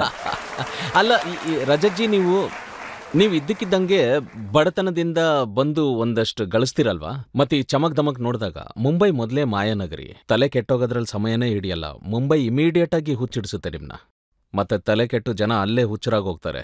ಅದಲ್ಲದೆ ಎಲ್ಲ ಕಡೆಯಿಂದ ದುಡ್ಡು ಬರ್ತಿದೆ, ಕೆಲಸ ಬರ್ತಿದೆ, ಎಲ್ಲಿ ಹೋದ್ರು ಜನ ಮಾತಾಡಿಸ್ತಿದ್ದಾರೆ, ಫೋಟೋ ತಗೋತಿದ್ದಾರೆ. ಸ್ಟಾರ್ಟಿಂಗಲ್ಲಿ ಹಿಂಗಾಗುತ್ತೆ. ನಾನು ಅವಾಗಿನ್ನೂ ಸ್ಟಾರ್ ಆಗಿದ್ದೆ, ಸ್ವಲ್ಪ ತಲೆ ಕೆಟ್ಟೋಗಿತ್ತು ನಂದು. ಆ ಥರ ಏನಿಲ್ಲ, ತುಂಬ ಸರಿಯಾಗಿ ಹೇಳ್ತಿದ್ದೀರಿ, ತಪ್ಪೇನಿಲ್ಲ. ನಾನು ಆಮೇಲೆ ತುಂಬಾ ಶಾಂತವಾಗ್ಬಿಟ್ಟೆ. ಬಿಗ್ ಬಾಸ್ ಮನೆಯಿಂದ ಆಚೆ ಬಂದ್ಮೇಲೆ ಎಕ್ದಮ್ ಶಾಂತವಾಗ್ಬಿಟ್ಟೆ ನಾನು. ಆದ್ರೆ ಭಗವಂತ ನಿಮ್ಗೆ ತುಂಬಾ ಸಲ ಸಿಗ್ನಲ್ ಕೊಟ್ಟ. ನೀವೊಂದು ತೆಲುಗು ಸಿನಿಮಾ ಶೂಟಿಂಗ್ ಮಾಡ್ತಿದ್ರಿ, ನಿಮ್ಮ ಮೂಳೆಗಳು ಮುರಿದು ಹೋದ್ವು. ಹಾ ನಾನೊಂದು ಫಿಲ್ಮ್ ಮಾಡ್ತಾ ಇದ್ದೆ ಸುಪ್ರೀಂ ಅಂತ. ಮತ್ತು ನಾನು ಆ ಶೂಟಿಂಗ್ ಸಮಯದಲ್ಲಿ ಫೈಟ್ ಮಾಸ್ಟರ್ಗೆ ಹೇಳಿದೆ, ಯಾಕಂದ್ರೆ ಇಷ್ಟೊಂದು ಸಿನಿಮಾದಲ್ಲಿ ಆಕ್ಷನ್ ಸೀನ್ಸ್ ಮಾಡಿದ್ದೀನಿ, ಆಕ್ಷನ್ ಸೆನ್ಸ್ ಇದೆ ನನಗೆ, ಟ್ರೈನ್ಡ್ ಮನುಷ್ಯ ನಾನು ಅವ್ನಿಗೆ ಹೇಳಿದೆ ಈ ಜೀಪ್ ಪಲ್ಟಿ ಹೊಡಿಯುತ್ತೆ ಅಂತ. ಅವ್ನು ಕೇಳಲೇ ಇಲ್ಲ. ಮತ್ತೆ ಜೀಪ್ ಪಲ್ಟಿ ಹೊಡೀತು. ಮತ್ತೆ ಕೆಲವು ಜೂನಿಯರ್ ಆರ್ಟಿಸ್ಟ್ಗಳನ್ನ ಉಳಿಸೋ ಚಕ್ಕರ್ನಲ್ಲಿ ಅಂದ್ರೆ ನನ್ನ ಬಾಡಿ ಸರಿ ಇದೆ ಅಂತ ನಾನು ಜಸ್ಟ್ ಟ್ರೈ ಮಾಡಕ್ ಹೋದೆ. ಜೀಪ್ ನನ್ನ ಮೇಲೆ ಬಿದ್ದುಬಿಡ್ತು, ಅಂದ್ರೆ ಕ್ರಶ್ ಮಾಡಿಬಿಡ್ತು. ಜೀಪ್ನ ಬಾನೆಟ್ ನನ್ನ ಬೆನ್ ಮೇಲಿತ್ತು. ಅಂದ್ರೆ ನನ್ನ ಈ ಭುಜದ ಬೋನ್ ಎಲ್ಲ ಆಚೆ ಬಂದ್ಬಿಟ್ಟು ನನ್ನ ಕೈ ಕಾಲೆಲ್ಲ ಮುರಿದೋಗ್ಬಿಟ್ಟಿತ್ತು. ನಾನು ಅನ್ಕೊಂಡೆ ಅಯ್ಯೋ ದೇವ್ರೆ ಮುಗೀತು ನನ್ನ ಕತೆ ಅಂತ. ಮುಂದೆ ಹೇಗೆ ಅನ್ಕೊಂಡೆ, ಆವಾಗ ದೇವ್ರ ಕೃಪೆಯಿಂದ ಸುನಿಲ್ ಶೆಟ್ಟಿ ಅವರು, ನನ್ನ ಹಳೆಯ ಗೆಳೆಯ, ಅವ್ರು ಫೋನ್ ಮಾಡಿದ್ರು, ರವಿ ಸ್ವಿಮ್ಮಿಂಗ್ ಪೂಲಲ್ಲಿ ಹೋಗು, ನೀರಿನಲ್ಲಿದ್ದು ಸರಿಪಡಿಸ್ಕೊ ಅಂತ. ನಾನು 40 ದಿನ ನೀರಲ್ಲಿದ್ದೆ, ಮತ್ತೆ ವಾಪಸ್ ಬಂದೆ ನಾನು. ಆಮೇಲೆ ಮತ್ತೆ ಕೆಲಸ ಶುರು ಮಾಡಿಕೊಂಡೆ. ಆದ್ರೆ ಹಾಲಲ್ಲಿ ಸ್ನಾನ ಮಾಡೋದು ಆದ್ರೆ ಭಗವಂತ ನಿಮ್ಗೆ ಸುಮಾರು ಸಲ ಸಿಗ್ನಲ್ ಕೊಟ್ಟ. ಒಂದ್ಸಲ ಅಂತೂ ನೀವು ನೀರಲ್ಲಿ ಮುಳುಗಿ ಬಚಾವಾಗಿ ಬಂದ್ರಿ ಶೂಟಿಂಗ್ ಮಾಡುವಾಗ. ನಾನೊಂದು ಫಿಲ್ಮ್ ಮಾಡ್ತಾ ಇದ್ದೆ, ಲಕ್. ಸಂಜಯ್ ದತ್, ನಾನು, ಇಮ್ರಾನ್ ಖಾನ್ ಇದ್ರು. ಕೇಪ್ ಟೌನ್ ಅಲ್ಲಿ, ಸೌತ್ ಆಫ್ರಿಕಾದಲ್ಲಿ ಇತ್ತು. ಶಾರ್ಕ್ ಜೊತೆ ಶೂಟಿಂಗ್ ಇತ್ತು, ಮತ್ತೆ ನೀರೊಳಗಿತ್ತು ಶೂಟಿಂಗು. ಮತ್ತೆ ನಾನು ಸ್ಕೂಬಾದು ಅದ್ರ ಟ್ರೈನಿಂಗ್ ಆಗಿರ್ಲಿಲ್ಲ, ಯಾಕಂದ್ರೆ ನಾನು ಭೋಜ್ಪುರಿ ಸಿನಿಮಾಗೋಸ್ಕರ ಇಂಡಿಯಾಗೆ ಬಂದಿದ್ದೆ. ಸೊ ನಾನು ಟ್ರೈನ್ ಆಗಿರ್ಲಿಲ್ಲ. ಮತ್ತೆ ಡೈರೆಕ್ಟ್ ಆಗಿ ನನ್ನ ನೀರೊಳಗೆ ಇಳಿಸ್ಬಿಟ್ಟಿದ್ರು. ಅಲ್ಲಿ ಮೇಲೆ ಆ ಶಾರ್ಕ್ಗಳು ಸುತ್ತಾ ಇದ್ವು, ಅವು ಚಿಕ್ಕ ಚಿಕ್ಕ ಮೀನುಗಳು ಹಾಕ್ತಾ ಇದ್ರು. ಆ ಶಾರ್ಕ್ಗೆ ನೀವು ಚಿಕ್ಕ ಚಿಕ್ಕ ಮೀನುಗಳೇ ಹಾಕ್ಬೇಕು, ಯಾಕಂದ್ರೆ ಮನುಷ್ಯನ ಮಾಂಸ ಯಾವ್ದಾದ್ರು ಅಸಹ್ಯವಾದ ಮಾಂಸ ಅಂದ್ರೆ ಅದು ಮನುಷ್ಯಂದೇ. ಯಾರು ತಿನ್ನಕ್ಕೆ ಇಷ್ಟಪಡಲ್ಲ, ಯಾವ ಪ್ರಾಣಿನೂ ಇಷ್ಟಪಡಲ್ಲ. ಸೊ ಈ ತಪ್ಪು ಕಲ್ಪನೆಯಲ್ಲಿ ನಾವೆಲ್ಲ ಬದುಕಿರಬಾರ್ದು, ನಾವು ತುಂಬಾ ಸುಂದರವಾಗಿದ್ದೀವಿ ಅಂತ. ಯಾರು ತಿನ್ನಕ್ಕೆ ಇಷ್ಟಪಡಲ್ಲ, ಪ್ರಾಣಿಗಳಂತೂ ನೋಡೋಕ್ಕೂ ಇಷ್ಟಪಡಲ್ಲ ನಮ್ಮನ್ನ. ಸುಮ್ಮನೆ ಹೊಡೆದು ಸಾಯಿಸಿ ಹೋಗ್ಬಿಡುತ್ತೆ ಎಷ್ಟೋ ಸಲ. ಆವಾಗ ಶಾರ್ಕ್ಗಳೆಲ್ಲ ಮೇಲೆ ಸುತ್ತಾ ಇವೆ, ನಾವು ಕೆಳಗಡೆ ಇದ್ದೀವಿ. ಆ ಶಾಟ್ ಹೇಗಿತ್ತು ಅಂದ್ರೆ, ನಾವು ಕಾಣಿಸ್ಬೇಕು, ಮೇಲೆ ಶಾರ್ಕ್ಗಳು ಕಾಣಿಸ್ಬೇಕು, ಶಾರ್ಕ್ಗಳು ತಿರುಗ್ತಾರೆ. ನೀವು ಯಾವಾಗಾದ್ರೂ ನೋಡಿ ಆ ಸಿನಿಮಾ ಲಕ್ನ ನೋಡಿರ್ತೀರಾ? राघव ब्लाइंड खेलता है, सामने वाले को डबल आना पड़ता है.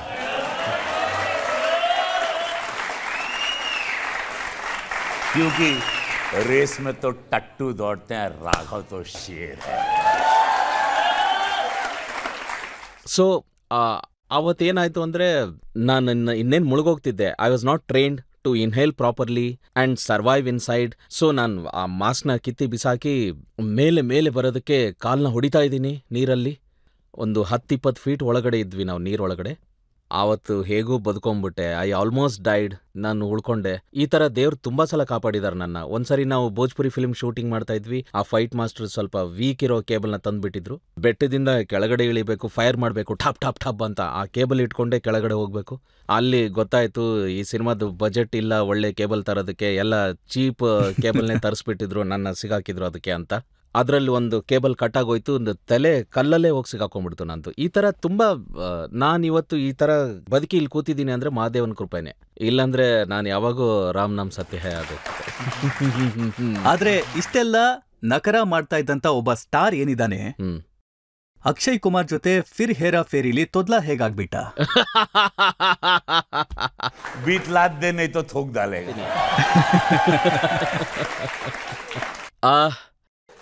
ಇದೆಲ್ಲ ಜೀವನ ರಜಜ್ಜಿ. ಕೆಲವು ಆಗ್ಬಿಡ್ತವೆ, ಕೆಲವು ಗೆಳೆತನದಲ್ಲಿ ಮಾಡಬೇಕಾಗುತ್ತೆ, ಕೆಲವು ಅಸಹಾಯಕತೆಯಲ್ಲಿ ಮಾಡಬೇಕಾಗುತ್ತೆ. ಕೆಲವೊಂದ್ಸಲ ಏನಾಗುತ್ತೆ ಅಂದರೆ ಎಮೋಷ್ನಲಿ ಸಿಕ್ಕಾಕೊಂಡ್ಬಿಡ್ತೀವಿ.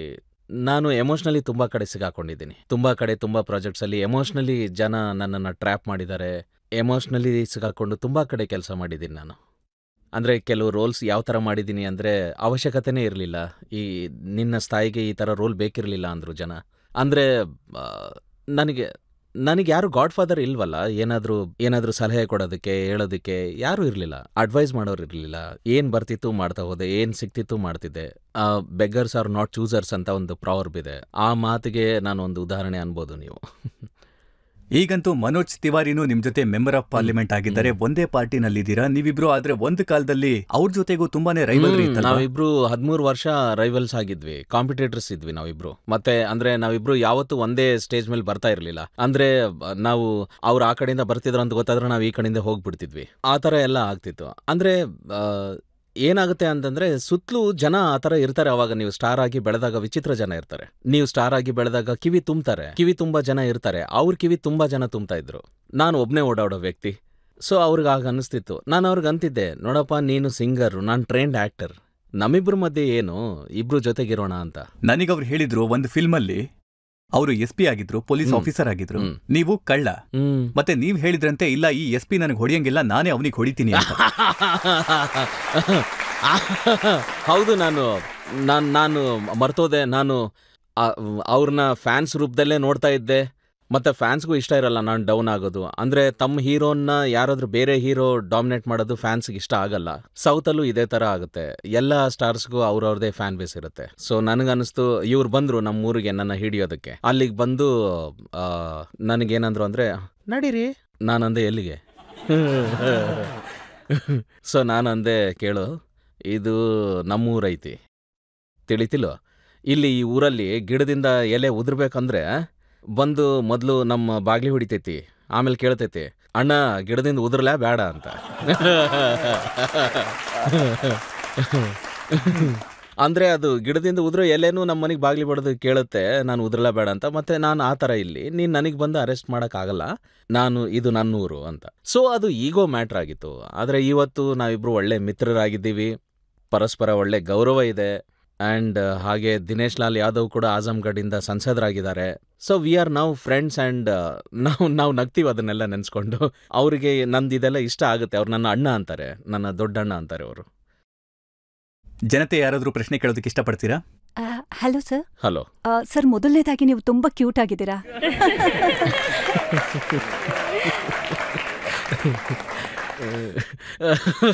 ಇದು ಕೇಳ್ತೀನಿ ಅಂತ ಅನ್ಕೊಂಡಿರ್ಲಿಲ್ಲ ನಾನು. Thank you so much. Sir, ಒಂದು ಮೂವಿ ಇದೆ ದೇವದಾಸ್. ಅದರಲ್ಲಿ ಶಾರುಖ್ ಸರ್ ಒಂದು ಡೈಲಾಗ್ ಹೇಳಿದ್ರು, ಯಾವ ಮುಠಾಳ ಸಹಿಸ್ಕೊಳ್ಳೋಕೋಸ್ಕರ ಕುಡಿತಾನೆ.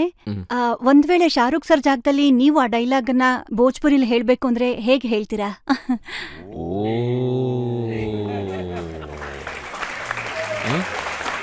ಏನ್ ಭೋಜ್ಪುರಿಯಲ್ಲಿ ಕೇಳಕ್ ಇಷ್ಟಪಡ್ತೀರಾ? ಅಯ್ಯೋ ದೇವ್ರೆ, ನಾವು ತಯಾರಿನೇ ಮಾಡ್ಕೊಂಡಿರ್ಲಿಲ್ವೇ ಇದಕ್ಕೆ. ಸರಿ ಮ್ಯಾಮ್, ನಿಮ್ಮ ಆಸೆಯಂತೆ ಮತ್ತು ರಜತ್ಜಿ ಅವರ ಆದೇಶ ಅಂತೂ ಪೂರ್ತಿ ಪಾಲಿಸಲೇಬೇಕು.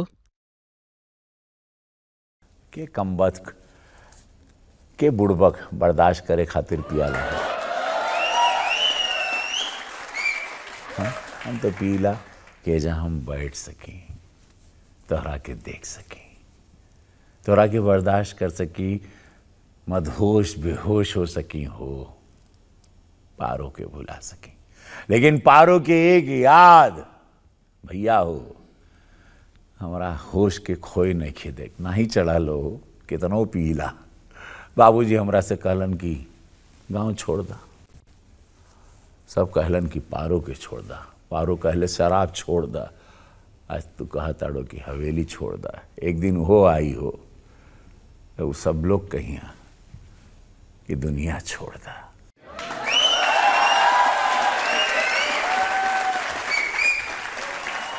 ನೋಡಿ, ಶಾರುಖ್ ಖಾನ್ ಅವರ ಡೈಲಾಗ್ ನೀವು ಭೋಜ್ಪುರಿನಲ್ಲಿ ಹೇಳ್ಬೋದು, ಅರ್ಥನೂ ಆಗುತ್ತೆ. ಶಾರುಖ್ ಖಾನ್ ಕೂಡ ಭೋಜ್ಪುರಿಲಿ ಮಾತಾಡ್ಬೋದು. ಆದ್ರೆ ನೀವಂತೂ ಸ್ಪೈಡರ್ ಮನ್ ಕೈಲೂ ಭೋಜ್ಪುರಿ ಮಾತಾಡಿಸ್ಬಿಟ್ರಿ. ರಜತ್ಜಿ ಸೂಪರ್, ಎಲ್ಲ ಗೊತ್ತು ನಿಮಗೆ. ತುಂಬಾ ಹೋಮ್ವರ್ಕ್ ಮಾಡ್ತೀರಾ ನೀವು. ಅಬ್ಬಾ, ಒಂದು ಸ್ಪೈಡರ್ ಮ್ಯಾನ್ ಮೂವಿ ಇತ್ತು, ಟೋಬಿ ಮ್ಯಾಗ್ವೈರ್ ಕ್ಯಾರೆಕ್ಟರ್ ಇತ್ತು. ಅದು ದೊಡ್ಡ ಹಿಟ್ ಆಗಿತ್ತು, ಎಲ್ರಿಗೂ ಗೊತ್ತು, ನಿಮಗೂ ಗೊತ್ತಿರುತ್ತೆ Toby Maguire. So Universal Studios wanted me to speak in Bhojpuri. So ನೀವೇ ಯೋಚಿಸಿ, spider man world famous film, ಸುಮಾರು 1,000 ಕೋಟಿ ಬಿಸ್ನೆಸ್ ಮಾಡಿತ್ತು, ಅದು ಭೋಜ್ಪುರಿಲಿ ಬಂತು. ಅಂದ್ರೆ ಭೋಜ್ಪುರಿ ಇಂಡಸ್ಟ್ರಿ ಟೈಮ್ ಚೆನ್ನಾಗಿ ನಡೀತಾ ಇತ್ತು ಅವಾಗ. ಅಂದ್ರೆ ಅದ್ರಲ್ಲಿ ಒಂದು ಡೈಲಾಗ್ ಇತ್ತು, ನಾನು ಅದಕ್ಕೆ ಡಬ್ ಮಾಡಿದಾಗ. ಈಗ ನಿಮ್ಮೆಲ್ಲರ ಮುಂದೆ ಇಂಥ ದೊಡ್ಡ ಪ್ರೋಗ್ರಾಮ್ ಅಲ್ಲಿ ನಾನು ನಿಮ್ಮೆಲ್ಲರ ಮುಂದೆ ಕೂತಿದ್ದೀನಿ, ದೇಶದ ಮುಂದೆ. ಆ ಡೈಲಾಗ್ ಏನಂದ್ರೆ, सुन रहे हम ही माकड़ मानव, ढेर बोले ना और समाज के डरौले, तो इतना जान ले तेरा छाती पे चढ़ा पेटुआ दबा दे और अपन नाखून गड़ा दे तेरे गलिया में, जान ले दतिया से खून चूसा माकड़ मानव है हम। ಯೂನಿವರ್ಸಲ್ನವ್ರಿಗಂತೂ ಯಾವತ್ತೂ ಗೊತ್ತಾಗೋದು ಇಲ್ಲ ಟೇಟುವಾ ಅಂದ್ರೇನು ಅಂತ. ಆದ್ರ ದುಡ್ಡು ಬೇಜಾನ್ ಮಾಡ್ಕೊಂಡ್ರು ಅವರು.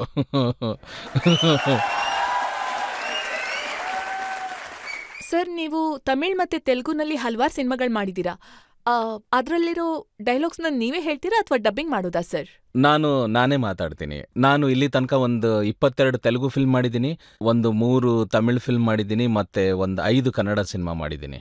ನಾನು ದೇಶದ ಎಲ್ಲಾ ಭಾಷೆಯಲ್ಲೂ ಕೆಲಸ ಮಾಡಿದ್ದೀನಿ. ಮತ್ತೆ ನಾನು ಡೈಲಾಗ್ ಹೇಳ್ತೀನಿ, ಕೇಳಕ್ ಇಷ್ಟಪಡ್ತೀರಾ ನೀವು?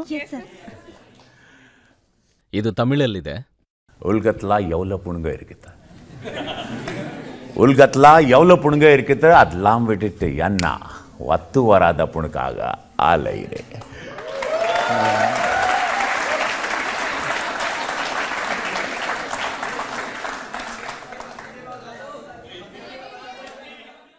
ಅವ್ರು ಕೇಳ್ತಾ ಇದ್ದಾರೆ, ಇವಾಗ ಹೇಳಿದ್ರಲ್ಲ ಅದ್ರ ಅರ್ಥ ಅಂದ್ರೆ ಏನು ಅದ್ರ ಅಂತ? ಅರ್ಥ ಏನಂದ್ರೆ, ಅರೇ ದೊಡ್ಡ ರೊಮ್ಯಾಂಟಿಕ್ ಮೀನಿಂಗ್ ಅದಕ್ಕೆ. ನೀವು ಇದನ್ನ ಮರಿಬಾರ್ದು. ನೀವು ನನ್ನ ಪಾರ್ಲಿಮೆಂಟಲ್ಲಿ ಸಂಸದ ಮಾಡಿಬಿಟ್ಟಿದ್ದೀರಾ. ಮತ್ತೆ ಒಂದು ಸರಿಹದ್ದು ಇರುತ್ತೆ ಒಬ್ಬ ಸಂಸದಂದು, ಅದನ್ನ. ನೀವು ಸೌತ್ ಇಂಡಿಯನ್ ಫಿಲ್ಮ್ ಬಗ್ಗೆ ಮಾತಾಡಿದ್ರಿ, ಸೌತ್ ಇಂಡಿಯನ್ ಡೈಲಾಗ್ ಹೇಳಿದ್ರಿ. ಸೊ ನೀವು ಹೌದು. ಯಾವತ್ತಾದ್ರೂ ಈ ನಾಟು ತರದ ಡ್ಯಾನ್ಸ್ ಮಾಡಿದ್ದೀರಾ? ರಜತ್ಜಿ, ನಾನು 700 ಸಿನಿಮಾಗಳಲ್ಲಿ ಏನೇನು ಮಾಡಿರ್ಬೋದು ನೀವೇ ಯೋಚನೆ ಮಾಡಿ.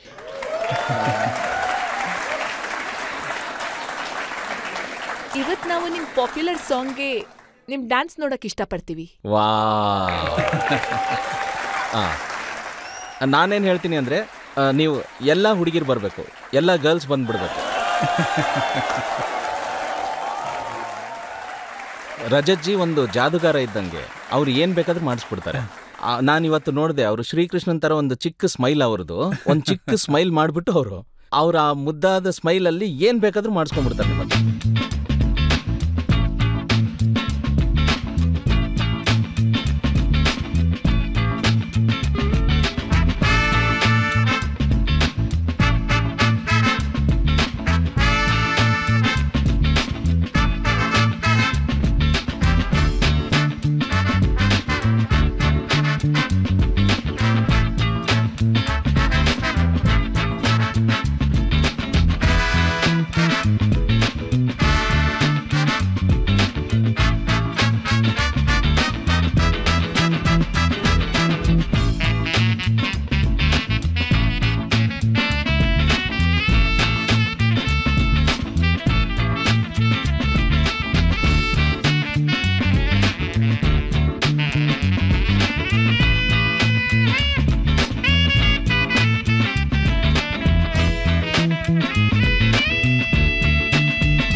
ಇನ್ನೊಂದು ಬ್ರೇಕ್ ತಗೊಳ್ಳೋಣ. ಬ್ರೇಕ್ನ ನಂತರ ಆಪ್ಕಿ ಅದಾಲತ್ನಲ್ಲಿ ರವಿ ಕಿಶನ್ ಅವರ ಮೇಲೆ ಆರೋಪ ಹಾಗೂ ವಿಚಾರಣೆಯ ಮತ್ತೊಂದು ಸುತ್ತು.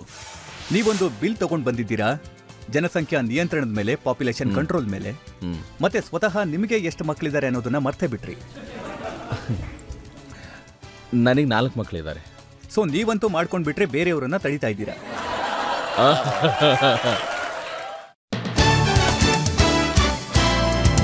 Welcome back. ಆಪ್ಕಿ ಅದಾಲತ್ನಲ್ಲಿ ಇವತ್ತು ನಾವು ಮೊಕದ್ದಮೆ ನಡೆಸ್ತಿರೋದು ರವಿ ಕಿಶನ್ ಮೇಲೆ.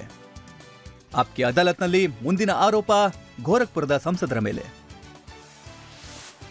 ಆಪ್ಕಿ ಅದಾಲತ್ನಲ್ಲಿ ಪಾರ್ಲಿಮೆಂಟ್ ಮೆಂಬರ್ ರವಿ ಕಿಶನ್ ಮೇಲೆ ಆರೋಪ ಮಾಡಲಾಗ್ತಾ ಇದೆ, ಇವರು ರಾಜಕೀಯದಲ್ಲಿ ಅನಾನುಭವಿ ಅಂತ. ರವಿ ಕಿಶನ್ ಅವರೇ, ನೀವು ರಾಜಕೀಯಕ್ಕೆ ಬಂದ್ರಿ. ಆ ಸಮಯದಲ್ಲಿ ಇಡೀ ದೇಶದಲ್ಲೇ ಮೋದಿ ಅವರ ಹವಾ ಇತ್ತು. ನೀವು ಕಾಂಗ್ರೆಸ್ ಟಿಕೆಟ್ ಮೇಲೆ ಚುನಾವಣೆಗೆ ನಿಂತ್ರಿ, ಮತ್ತೆ ಜೋನ್ಪುರದ ಜನತೆ ನಿಮ್ಮನ್ನ ಪಂಚರ್ ಮಾಡಿಬಿಟ್ರು. ನನ್ನ ಮನೆಯವರು, ನನ್ನ ಹೆಂಡತಿ ಎಲ್ಲರೂ ಹೇಳಿದ್ರು ಕಾಂಗ್ರೆಸ್ 2014ರಲ್ಲಿ ಸೋಲುತ್ತೆ ಅಂತ. ಅಂದರೆ ಹೇಳ್ತಾರಲ್ಲ ಗ್ರಹಚಾರ, ಗ್ರಹಗಳು ನಿಮ್ಮ ತಲೆ ಮೇಲೆ ಕುಣಿತಿರ್ಬೇಕಾದ್ರೆ ನಾನು 2014ರಲ್ಲಿ ಹೊರಟಿದ್ದೆ ಅಮಿತ್ ಶಾ ಅವ್ರನ್ನ ಮೀಟ್ ಮಾಡೋಕ್ಕೆ. ಅವ್ರು ನನಗೆ ಅಲ್ಲೇ ಶಲ್ಯ ತೋಡ್ಸೋರಿದ್ರು. ರಾಜನಾಥ್ ಸಿಂಗ್ ಅವರು ನನ್ನ ಅಲ್ಲಿ ಕರ್ಕೊಂಡು ಹೋಗ್ತಾ ಇದ್ರು. ಎಲ್ಲ ನಿರ್ಧಾರ ಆಗಿತ್ತು. ಮತ್ತಲ್ಲಿ ಗಾಡಿ ಲೆಫ್ಟಲ್ಲಿ ಹೋಗೋದ್ರ ಬದಲು ಕೆಲವ್ರು ನನ್ನ ಗಾಡಿಯಲ್ಲಿ ಕೂತವರು ರೈಟಲ್ಲಿ ಹೋಗು ಅಂತ ಹೇಳಿದ್ರು. ಆ ಗಾಡಿಯಲ್ಲಿ ಇಬ್ರೇನು ಕೂತಿದ್ರಲ್ಲ, ಅವ್ರು ಎಂಥ ದರಿದ್ರ ನಕ್ಷತ್ರಗಳಂದ್ರೆ ಅವ್ರು ನನ್ನ ರೈಟ್ ಸೈಡ್ ಕರ್ಕೊಂಡೋದ್ರು. ಅವ್ರು ನನ್ನ ರೈಟ್ ಸೈಡ್ ಕರ್ಕೊಂಡು ಹೋಗಿದ್ದು ಏನಂತ, ಒಂದ್ ಕಡೆ ಕಾಫಿ ಕುಡಿಬೇಕಷ್ಟೇ ಅಂತ. ಆ ಕಾಫಿ ಕುಡಿಯೋದಕ್ಕೋಸ್ಕರ ಇವತ್ತು ನಾನು ಎಲ್ರಿಗೂ ಸ್ಪಷ್ಟಪಡಿಸ್ಬಿಡ್ತೀನಿ ಆ ವಿಷಯ. ಆ ಕಾಫಿ ಕುಡಿಯೋದಕ್ಕೆ ಎಲ್ರೂ ಹೇಳಿದ್ರು, ನನ್ನ ಹೆಂಡ್ತಿನೂ ಹೇಳಿದ್ಲು ಇಲ್ಲ ಅನ್ನು ಅಂತ. ಅಂದ್ರೆ ಕಾಫಿ ಅಭ್ಯಾಸ ಇದ್ರು ಇಲ್ಲ ಕುಡಿಯಲ್ಲ ಅನ್ನು ಅಂತ. ಮೊಬೈಲ್ ನೋಡಿದ್ರೆ ಹೊರಗಡೆ ಇಟ್ಟಿದ್ವಿ, ನಾನು ಒಳಗಡೆ ಕೂತಿದ್ದೆ. ಅಲ್ಲಿ ಒಳಗಡೆ ಮಾತುಕತೆ ನಡೆದಾಗ ಕಾಫಿ ಯಾರು ಕುಡ್ಸಿದ್ ನಿಮ್ಗೆ? ಕಾಂಗ್ರೆಸ್ನ ಬಹಳ ದೊಡ್ಡ ನಾಯಕಿ ಅವರು. ಅಲ್ಲ, ನಾನೇ ಹೇಳ್ಬಿಡ್ತೀನಿ, ಜನತೆಗೂ ಹೇಳ್ಬಿಡ್ಬೇಕು, ಮುಚ್ಚಿಡಕ್ಕೇನಿದೆ ಇದರಲ್ಲಿ. ಪ್ರಿಯಾಂಕಾ ಗಾಂಧಿ ನಿಮ್ಗೆ ಕಾಫಿ ಕುಡ್ಸಿದ್ರು.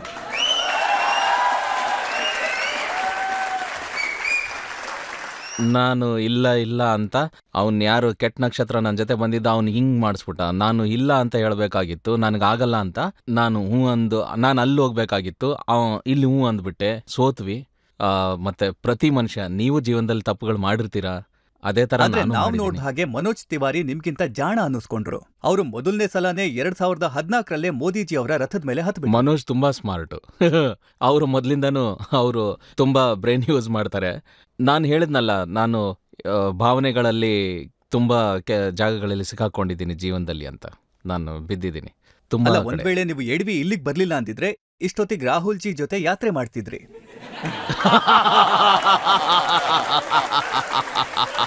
ಮೊದಲು ನೀವು ಹೇಳ್ತಿದ್ರಿ ನಿಮ್ ಬಾಬಾ ಕಾಂಗ್ರೆಸ್ನವರು ಅಂತ, ಈಗ ಹೇಳ್ತೀರಾ ನಮ್ ಬಾಬಾ ಯೋಗಿ ಆದಿತ್ಯನಾಥ್ ಅಂತ.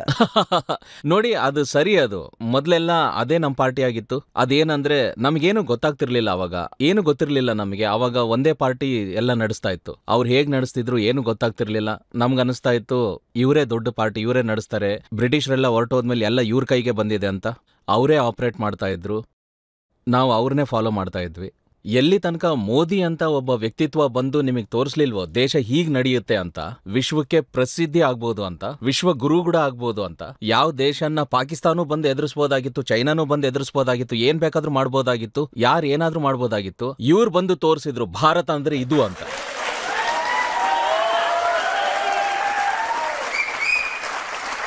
ಆದ್ರೆ ನೋಡಿ, ಯೋಗಿಜಿ ನಿಮ್ಮನ್ನ ಗೋರಖ್ಪುರದಿಂದ ನಿಲ್ಸಿದ್ರು.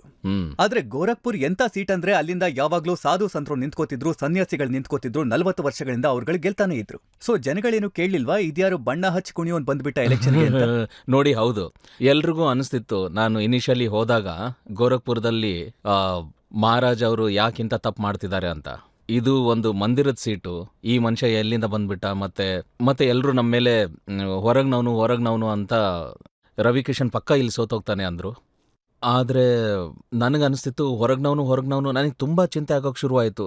ನಾನು ದಿನಾ ಎಲೆಕ್ಷನ್ ಟೈಮ್ನಲ್ಲಿ ಓಡಾಡ್ತಿದ್ದೆ, ಮುಖ ಕಪ್ಪಾಗ್ಬಿಡ್ತಿತ್ತು, 36-40 ಡಿಗ್ರಿ ಬಿಸಿಲು. ಮತ್ತೆ ಜೊತೆಲಿ ಬರೋರೇ ಹೇಳ್ತಾ ಇದ್ರು ಜನ, ನಮಗನ್ನಿಸ್ತೈತೆ ನಿನ್ನ ಕ್ಯಾಂಪೇನ್ ಮಲಗೈತೆ, ಇನ್ನೂ ನಿಂತಿಲ್ಲ ಅಂತ. ನಾನು ಅಂದರೆ ಇಲ್ಲಿ ತನಕ ಮಲಗಿದ್ದೆ, ಎದ್ದು ನಿಂತಿಲ್ಲ ಅಂತ. ಮತ್ತು ಕ್ಯಾಂಪೇನ್ ಹೇಗೆ ನಿಲ್ಲುತ್ತೆ ಅಂತ ಕೇಳಿದೆ. ಅವರು ನೀನು ಹೊರಗ್ನವನು ಅಂದರು. ನನಗೆ ತುಂಬ ನೋವಾಗೋಯ್ತು, ಕಣ್ಣಲ್ಲಿ ನೀರೇ ಬಂದ್ಬಿಡ್ತು. ನಾನು ಇಷ್ಟು ಕಷ್ಟಪಡ್ತಿದ್ದೀನಿ, ಮತ್ತೆ ಈಗ ಸೋಲೋದಂತೂ ಇರಲೇ ಇಲ್ಲ, ಹೇಗಾದರೂ ಗೆಲ್ಲಬೇಕಿತ್ತು. ಹೊರಗ್ನವನು ಅಂತಾರೆ ಅಂತ ನಾನು ನಮ್ಮ ತಾಯಿ ಜೊತೆ ಮಾತಾಡಿದೆ. ನನಗೆ ಅವಾಗ ಗೊತ್ತಾಯ್ತು ನಾನು ಗೋರಖ್ಪುರ್ನವನೇ ಅಂತ. ಅವಾಗ ನಾನು ಕೇಳಿದೆ ಹೇಗೆ ಅಂತ. ನಮ್ಮಮ್ಮ ಅಂದ್ರು, ನೀನು ಶುಕ್ಲ ಗರ್ಭಗೋತ್ರದವನು, ನೀನು ಮಾಮ್ಖೋರ್ ಅಂತ ಗೋರಖ್ಪುರದಲ್ಲಿ ಒಂದು ಹಳ್ಳಿ ಇದೆ, ಆ ಹಳ್ಳಿನ ಹುಡುಕು. ಆ ಹಳ್ಳಿ ಹುಡುಕಿದ್ವಿ, ಬೆಳಗ್ಗೆ 5 ಗಂಟೆಗೆ ಎದ್ದು ಹೊರಟ್ವಿ. ಬಹಲ್ಗಂಜ್ ಹತ್ರ ಮಾಮ್ಖೋರ್ ಅನ್ನೋ ಒಂದು ಹಳ್ಳಿ ಇದೆ. ಅಲ್ಲಿ ಇಡೀ ಜಗತ್ತಲ್ಲಿರೋ ಶುಕ್ಲಗಳೆಲ್ಲ ಅದೇ ಊರಲ್ಲಿ ಸಿಗ್ತಾರೆ, ಗರ್ಗೋತ್ರದವ್ರು. ಮತ್ತೆ ಅಲ್ಲಿ ಹೋದೆ, ಅಲ್ಲಿನ ಮಣ್ಣು ನೋಡಿ ಅದರಲ್ಲೇ ದೇಹನ್ನ ಇಳಿಸ್ಕೊಂಡ್ಬಿಟ್ಟೆ. ಮತ್ ಅಲ್ಲೇ ಫೋಟೋ ತೆಗೆಸ್ಕೊಂಡೆ, ಹೇಳ್ದೆ ಆಮೇಲೆ ನೋಡ್ಕೊಳ್ಳಿ ಹೊರಗ್ನವನಲ್ಲ, ಇದೇ ಮಣ್ಣಿಂದ ಹುಟ್ಟಿ ಬಂದಿರೋ ನಾನು ಅಂತ. ಸೊ ಸೂಪರ್ ಸ್ಟಾರ್ ರವಿಕಿಶನ್ ಆಗ ರವಿಕಿಶನ್ ಶುಕ್ಲ ಆಗಿ ಅವತಾರ ತಾಳಿದ್ರು. ನೋಡಿ ರಜತ್ ಭಾಯ್, ನೀವು ರಾಜಕೀಯಕ್ಕೆ ಬರ್ತಿರಲ್ಲ, ಜನ ನಿಮ್ನ ಅಂದ್ರೆ ನೀವು ನಾಳೆ ರಾಜಕೀಯಕ್ಕೆ ಬಂದ್ರೆ ಒಂದ್ ವೇಳೆ ಅಲ್ಲಿ ಜನ ನಿಮ್ಮ ಇಡೀ ವಂಶ ಹಿಂದೆ ಮುಂದೆ ಆ ಕಡೆ ಈ ಕಡೆ ಎಲ್ಲ ಅಗದು ಹೊರಗಾಗ್ತಾರೆ. ಸೊ ಯಾರಿಗೆ ತಮ್ಮ ಬಗ್ಗೆ ತಿಳ್ಕೋಬೇಕು, ತಮ್ಮ ಬಗ್ಗೆ ಎಲ್ಲ ತಿಳ್ಕೋಬೇಕು ಅಂತ ಇರುತ್ತೋ, ನೀವು ರಾಜಕೀಯಕ್ಕೆ ಬಂದು ಒಂದು ನಾಮಿನಿ ಫಾರ್ಮ್ ತುಂಬಿಸ್ಬಿಡಿ, ನಿಮ್ಮ ವಿರೋಧಿ ಪಾರ್ಟಿಯವರು ನಿಮ್ಮ ಬಗ್ಗೆ ಎಲ್ಲ ತೋರಿಸ್ಕೊಟ್ಬಿಡ್ತಾರೆ. ಆದ್ರೆ ಗೋರಖ್ಪುರದ ಜನಗಳು ನನಗೂ ಹೇಳಿದ್ರು, ನೀವಲ್ಲಿ ಸ್ಪೀಚ್ ಕೊಟ್ರಿ, ನೀವು ಕೋಟ್ಯಂತರ ರೂಪಾಯಿ ಖರ್ಚು ಮಾಡಿ ಅಲ್ಲಿ ಸ್ಮಶಾನ ಕಟ್ಟಿದ್ರಿ ಅಂತ ಹೇಳಿದ್ರು, ಸುಡೋದ್ರಲ್ಲಿ ಮಜಾ ಇರುತ್ತೆ. ಇಲ್ಲ ಆಗ್ಬಿಡುತ್ತೆ ಅನ್ನೋದಕ್ಕೆ ಕವಾಲಿ ಎಲ್ಲ ಆಗ್ಬಿಡೋದಕ್ಕೆ ಇದು. ನೋಡಿ ಏನ್ ನಡೀತು ಅಂದ್ರೆ, ನಾನೆಲ್ಲ ಕ್ಲಾರಿಟಿ ಕೊಟ್ಬಿಡ್ತೀನಿ ಇವತ್ತು. ಅದಕ್ಕೆ ವಿರೋಧಿಗಳು ನನ್ನನ್ನು ತುಂಬಾ ಟ್ರೋಲ್ ಕೂಡ ಮಾಡಿದ್ರು. ಅವಾಗ ಏನಾಯ್ತು ಅಂದ್ರೆ, ರಜತ್ ಸರ್, ನಾನು ಸ್ವಾಮಿಗಳ ಜೊತೆ ಸ್ಮಶಾನಕ್ಕೆ ಹೋಗಿದ್ದೆ. ಅಲ್ಲಿ ಸ್ವಾಮಿಗಳು 62 ಕೋಟಿದು ತುಂಬಾ ಸುಂದರವಾದ ಒಂದು ಸ್ಮಶಾನ ಕಟ್ಟಿದ್ದಾರೆ ರಾಪ್ತಿ ನದಿ ಹತ್ರ, ರಾಜ್ಘಾಟ್. ಸೊ ಅಲ್ಲಿ ಸ್ವಾಮಿಗಳು ನನಗೆ ಹೇಳಿದ್ರು, ಮತ್ತೆ ಸಂಸದನಾಗಿ ನನಗೆ ಭಾಷಣ ಮಾಡೋ ಅವಕಾಶ ಸಿಕ್ತು. ಸೊ ನನಗನ್ನಿಸ್ತು ಈ ಸ್ಮಶಾನದಲ್ಲಿ ಹೇಗೆ ಭಾಷಣ ಮಾಡಲಿ ಅಂತ. ನಾನು ಪೂರ್ತಿ ಬ್ಲ್ಯಾಂಕ್ ಆಗೋದೆ. ಇಲ್ಲ, ನೀವು ಮಾತಾಡಲೇಬೇಕು ಅಂದ್ರು ಅವರು. ಮತ್ತು ನಾನು ಸ್ಮಶಾನದಲ್ಲಿ ಎದ್ದು ನಿಂತೆ, ಅಲ್ಲಿ ನೋಡ್ತೀನಿ ಜನ ಸಾಗರ ತುಂಬ್ಕೊಂಡ್ಬಿಟ್ಟಿದೆ ಅಲ್ಲಿ. ಮತ್ತು ಅವರೇ ನಮಗೆಲ್ಲ ಓಟ್ ಹಾಕಿ ಗೆಲ್ಸಿರೋದು, ಅವರೆಲ್ಲ ನಿಂತ್ಬಿಟ್ಟಿದ್ದಾರೆ ಮುಂದೆ. ಮತ್ತು ನಾನು ಹೇಳಿದೆ, ಮಹಾರಾಜರು ತುಂಬ ಖರ್ಚು ಮಾಡಿಬಿಟ್ಟಿದ್ದಾರೆ, ನಿಮ್ಗೆ ಅರ್ಥ ಆಯ್ತಾ ಅಂತ. ಮತ್ತು ಈ ನದಿ ದಡದಲ್ಲಿ ನೀವೆಲ್ಲ ಏನೇನು ಮಾಡ್ತೀರಿ ಎಲ್ಲ ನೋಡ್ತೀವಿ. ನಮಗೆಲ್ಲ ಗೊತ್ತಾಗುತ್ತೆ. ಆದ್ರೆ ಕೇಳಿ, ಇಲ್ಲಿ ಯಾರು ಸಾಯ್ತಾರೆ ಅವ್ರು ಸೀದಾ ಸ್ವರ್ಗಕ್ಕೆ ಹೋಗ್ತಾರೆ ಅಂತ ಅಂದೆ. ಮತ್ತು ಸ್ವಾಮಿಗಳು ಅಲ್ಲಿ ಹೊಸ ಮಷಿನ್ ತಂದಿದ್ರು. ಈಗ ನೋಡಿ, ಅದನ್ನ ಹೇಳಕ್ ಕಾರಣ ಏನು ಅಂತಂದ್ರೆ, ರಾಫ್ತಿ ನದಿ ತೀರದಲ್ಲಿ ಅಲ್ಲಿ ಪೂಜೆ ಎಲ್ಲ ಮಾಡ್ತಾರೆ, ಅಲ್ಲಿ ಎಲ್ಲ ಹೊಲ್ಸ್ ಮಾಡಬಾರ್ದು ಅಂತ. ನೀವುಗಳು ಈ ಥರ ಎಲ್ಲ ಮಾಡಬಾರ್ದು, ಸ್ವಾಮೀಜಿ ಇಲ್ಲಿ ಎಲ್ಲ ವ್ಯವಸ್ಥೆ ಮಾಡಿದ್ದಾರೆ ನಿಮಗೋಸ್ಕರ, ಅದನ್ನ ಕ್ಲೀನಾಗಿಡಿ ಅಂತ. ಅಂದ್ರೆ ನೋಡಿ, ನಾವು ಬ್ರಾಹ್ಮಣರು, ಪೂಜಾರರು, ನಾವು ಮನೇಲಿ ಹೇಗೆ ಮಾತಾಡ್ತೀವಿ ಇದೇ ಭಾಷೆಯಲ್ಲಿ ಮಾತಾಡೋದು. ನಾವು ಮೃತ್ಯು, ಜೀವನದ ಬಗ್ಗೆ ಮಾತಾಡೋದು, ಪೌಷ್ಟಿಕ ಆಹಾರ ತಿನ್ನೋದ್ರ ಬಗ್ಗೆ ಮಾತಾಡೋದು, ಅದಕ್ಕೆ ಭಾಷೆ ಹಿಂಗೆ. ಅದಕ್ಕೆ ಮೃತ್ಯು ಬಗ್ಗೆನೂ ಅದೇ ತರ ಮಾತು ಬಂತು, ಅದಕ್ಕೆ ಭಾಷೆ ಹಿಂಗೆ. ಆದ್ರೆ ಜನ ಕ್ಷಮಿಸಿದ್ರು ಅವತ್ತು. ಆದ್ರೆ ನೀವ್ ಏನ್ ಹೇಳಿದ್ರಿ ಅದನ್ನ ಸ್ವಲ್ಪ ವಿವರವಾಗಿ ಹೇಳಿ. ಅಯ್ಯೋ ರಾಮ, ಅದೇನ್ ಹೇಳ್ದೆ ಅಂದ್ರೆ, ಈಗ ನೋಡಿ ಭೋಜ್ಪುರಿಯಲ್ಲಿ ಹೇಳಿ. ಭೋಜ್ಪುರಿಯಲ್ಲಿ ಹೇಳ कि देखा हो, पहली बात तो प्रणाम। महाराज जी 62 करोड़ खर्चा करके बहुत मेहनत करताड़न एजा रुआ लोग खातिर, और सजा देलन, पूरा उत्तर प्रदेश सजावताड़न, हर जिला सजावताड़न, दिन रात निस्वार्थ त्यागी बाड़न। जैसे हमारे मोदी जी बाड़न वैसे हमारे पूज्य योगी महाराज जी बाड़न। तो रुआ लोग एजा भोरे भोरे का करला वो सब हमके मालूम बा, लेकिन इतना यहाँ जे भी मरी वो सीधे स्वर्ग जाई। और नयका मशीन लिया ले वाड़न महाराज जी, वो फुकाए में टाइम ना लेगी, और 2 मिनट में हर हर महादेव।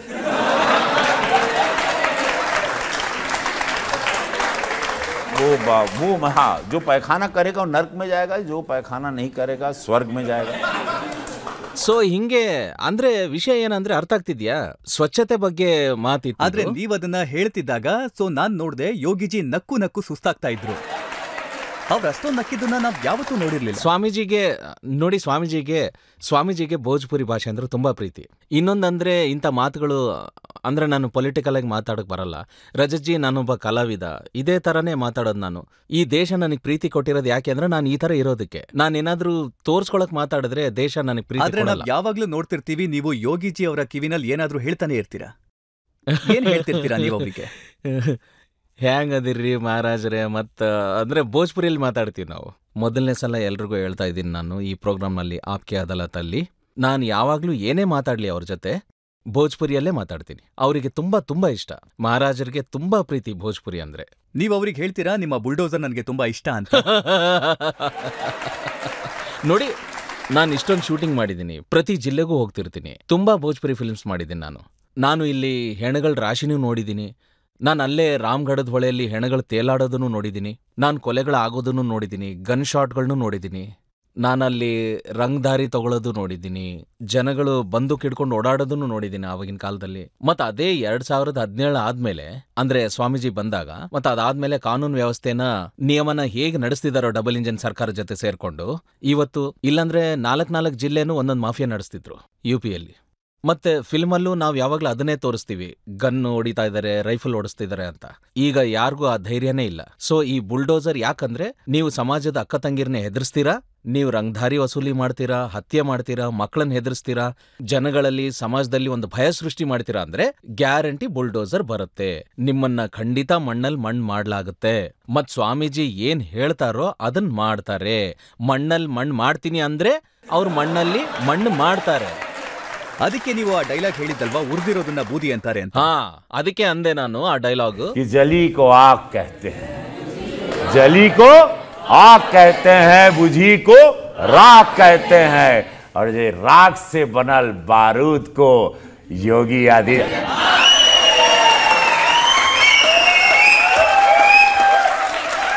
ಈ ನಿಮ್ಮ ಮಾತುಗಳನ್ನ ಕೇಳಿ ಯೋಗಿಜಿ ಅಂತೂ ಖಂಡಿತ ಖುಷಿಯಾಗಿರ್ತಾರೆ. ಆದ್ರೆ ಪಾರ್ಲಿಮೆಂಟ್ ಅಲ್ಲಿರುವಂತ ಜನಗಳು ಅವ್ರಿಗೆ ಖುಷಿ ಆಗೋದಿಲ್ಲ. ಯಾಕೆ? ಜಯಾ ಬಚ್ಚನ್ ಸೀನಿಯರ್ ಅವರು ನಿಮ್ಮ ಇಂಡಸ್ಟ್ರಿಲಿ, ನಿಮ್ಮ ಸೀನಿಯರು ಪಾರ್ಲಿಮೆಂಟ್ ಅಲ್ಲಿ, ಅವ್ರು ಹೇಳಿದ್ರು ರವಿ ಕಿಶನ್ ಯಾವ ತಟ್ಟೆಲ್ ತಿಂತಾರೋ ಅದನ್ನೇ ತೂತ್ ಮಾಡ್ತಾರೆ ಅಂತ. ಇಲ್ಲಿ ತನಕ 4 ವರ್ಷದಲ್ಲಿ ನಾನು 400 ಪ್ರಶ್ನೆ ಕೇಳಿದ್ದೀನಿ, ಪ್ರೈವೇಟ್ ಆಗಿ 7 ಬಿಲ್. ಅಲ್ಲ ನೋಡಿ, ಅವರಿಗೆ ಅಭ್ಯಂತರ ಇದ್ದಿದ್ದು ಯಾವ್ದ್ರ ಬಗ್ಗೆ ಅಂತಂದ್ರೆ, ಎಂತ ಇಂಪ್ರೆಷನ್ ಕ್ರಿಯೇಟ್ ಆಗಿದೆ ಅಂತಂದ್ರೆ, ಮುಂಬೈ ಫಿಲಂ ಇಂಡಸ್ಟ್ರಿನಲ್ಲಿ ಎಷ್ಟು ಜನ ಇದಾರೋ ಅವರೆಲ್ಲರೂ ಸಾರಾ ಸಗಟಾಗಿ ಡ್ರಗ್ ಅಡಿಕ್ಟ್ಸು, ಸಾರಾ ಸಗಟಾಗಿ ಕುಡುಕ್ರು ಅಂತ. ಅವ್ರು ನನ್ನ ಪ್ರಶ್ನೆನೇ ಕೇಳಿಸ್ಕೊಂಡಿರ್ಲಿಲ್ಲ ಮ್ಯಾಮ್. ನಾನು ಅವ್ರನ್ನ ತಾಯಿ ಸಮಾನ ನೋಡ್ತೀನಿ, ಅವ್ರಿಗೆ ಕಾಲಿಗೆ ಬೀಳ್ತೀನಿ, ಇವತ್ತಿಗೂ ನಾನು ಅವ್ರ ಕಾಲಿಗೆ ಬೀಳ್ತೀನಿ. ನಾನೇನು ಹೇಳಿದ್ದೆ ಅಂದ್ರೆ, ಈ ತರ ಇಂಡಸ್ಟ್ರಿ ಮುಖಾಂತರನೂ ಬರ್ತಾ ಇದೆ ಒಳಗಡೆ, ನಾವು ಆಸ್ ಹೀರೋಗಳು ತುಂಬಾ ಹುಷಾರಾಗಿರ್ಬೇಕು.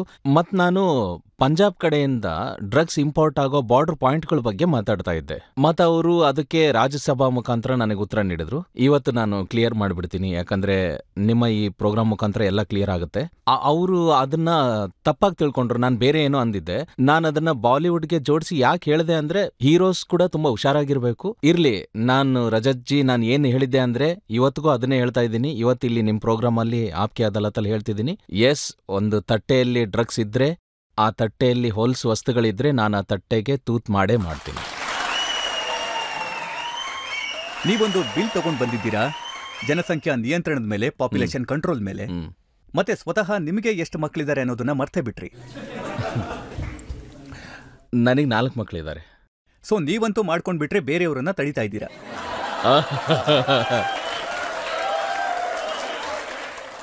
ರಜತ್ಜಿ, ಒಂದ್ ವೇಳೆ ಈ ಬಿಲ್ ಮೊದಲೇ ಬಂದಿದ್ರೆ ಸೊ ನಾವೆಲ್ಲರೂ ಎಚ್ಚರಿಕೆಯಿಂದ ಇರ್ತಿದ್ವಿ. ನೀವ್ ಹೇಳಿ, ನನ್ನ ಮಾತು ಒಪ್ತಿರೋ ಇಲ್ವೋ? ಒಂದ್ ವೇಳೆ ಈ ಬಿಲ್ ಮೊದಲೇ ಬಂದಿದ್ರೆ ನಾವುಗಳು ಕಂಟ್ರೋಲಲ್ಲಿ ಇರ್ತಿದ್ವಿ. ಇವತ್ತು ಚೈನಾ ಸ್ಟ್ರಾಂಗ್ ಆಗಿದೆ, ಅವ್ರ ಬಿಲ್ ತಂದ್ರು, ಇವತ್ತು ಅದೊಂದು ತುಂಬಾ ದೊಡ್ಡ ಶಕ್ತಿಯಾಗಿ ನಿಂತಿದೆ. ಸೊ ನಾವುಗಳು. ನಿಮ್ಗೆ 4 ಮಕ್ಕಳಿದ್ದಾರೆ, ಅದಕ್ಕೂ ನೀವು ಕಾಂಗ್ರೆಸ್ ಪಾರ್ಟಿನ ಬ್ಲೇಮ್ ಮಾಡ್ತಿದ್ದೀರಾ. ಅವ್ರ ಸರ್ಕಾರ ಮೊದಲೇ ಬಿಲ್ ತರ್ಲಿಲ್ಲ ಅಂತ. ನೀವುಗಳು ಏನ್ ಹೇಳಕ್ ಇಷ್ಟಪಡ್ತೀರಾ? ನೀವೇನಾದ್ರೂ ಹೇಳಿ. ನೀವು ಜನತಾ ಅದಾಲತಲ್ಲಿದ್ದೀರಿ. ಈ ಬಿಲ್ ಮೊದಲೇ ಕಾಂಗ್ರೆಸ್ ಅವ್ರು ತರಬೇಕಾಗಿತ್ತೋ ಇಲ್ವೋ? ಈ ಬಿಲ್ ಕಾಂಗ್ರೆಸ್ ಅವ್ರು ಮೊದಲೇ ತರಬೇಕಾಗಿತ್ತೋ ಇಲ್ವೋ? ಮೊದಲೇ ಈ ಬಿಲ್ ಬಂದಿದ್ರೆ ಇಲ್ಲ, ನನಗೆ 2 ಇರ್ತಿದ್ವು, ನಿಮಗೆ ಎಷ್ಟು ಇರ್ತಿದ್ವು? ನೋಡಿ, ನೀವು ಜನತೆ ಸಪೋರ್ಟ್ ತಗೋತಾ ಇದ್ದೀರಾ. ನೀವ್ ಮಾಡೋ ಕೆಲ್ಸದ ಬಗ್ಗೆ ಜನತೆಗೆ ನಾನೊಂದಿಷ್ಟು ಸಾಕ್ಷಿ ತೋರ್ಸೋದಿಕ್ಕೆ ಇಷ್ಟಪಡ್ತೀನಿ. ಅಯ್ಯೋ ರಾಮ, ತುಂಬಾನೇ ಚರ್ಚೆ ಆಯ್ತು ಶಾರುಖ್ ಖಾನ್ ಅವರ ಫಿಲ್ಮ್ ಪಠಾಣ್ನಲ್ಲಿ ಕೇಸರಿ ಬಣ್ಣದ ಬಳಕೆ ಬಗ್ಗೆ. ಅದಕ್ಕೆ ಮಸಿ ಬಳಿಲಾಯ್ತು. ಸೊ 21 ವರ್ಷಕ್ಕೆ ಮುಂಚೆ ಕೇಸರಿ ಬಣ್ಣಕ್ಕೆ ನೀವೇನ್ ಸನ್ಮಾನ ಮಾಡಿದ್ರಾ? ನೋಡಿ, ಇದು ಪ್ರಧಾನ ಮಂತ್ರಿಗಳು ತುಂಬಾ ಸ್ಪಷ್ಟವಾದ ಪದಗಳಲ್ಲಿ ಹೇಳಿದ್ರು.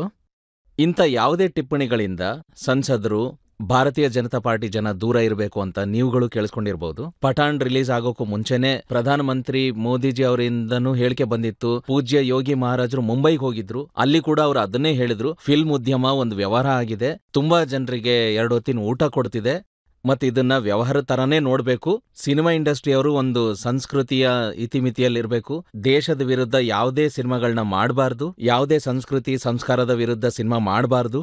ಮತ್ತಿಂಥ ಚಿಕ್ಕ ಚಿಕ್ಕ ವಿಷಯಗಳನ್ನು ಇಟ್ಕೊಂಡು ಮೋದಿಜಿ ಅವರು ಮತ್ತೆ ನಮ್ಮ ಪೂಜ್ಯ ಮಹಾರಾಜ್ ಅವರು ಕೂಡ ತುಂಬಾ ಮಾತಾಡಿದ್ದಾರೆ. ಮತ್ತಿಂಥ ಸಮಯದಲ್ಲಿ ವಿರೋಧ ಪಕ್ಷದವರು ಕೂಡ ತುಂಬಾ ಹೇಟ್ ಟ್ರೆಂಡ್ ನಡೆಸ್ತಾರೆ.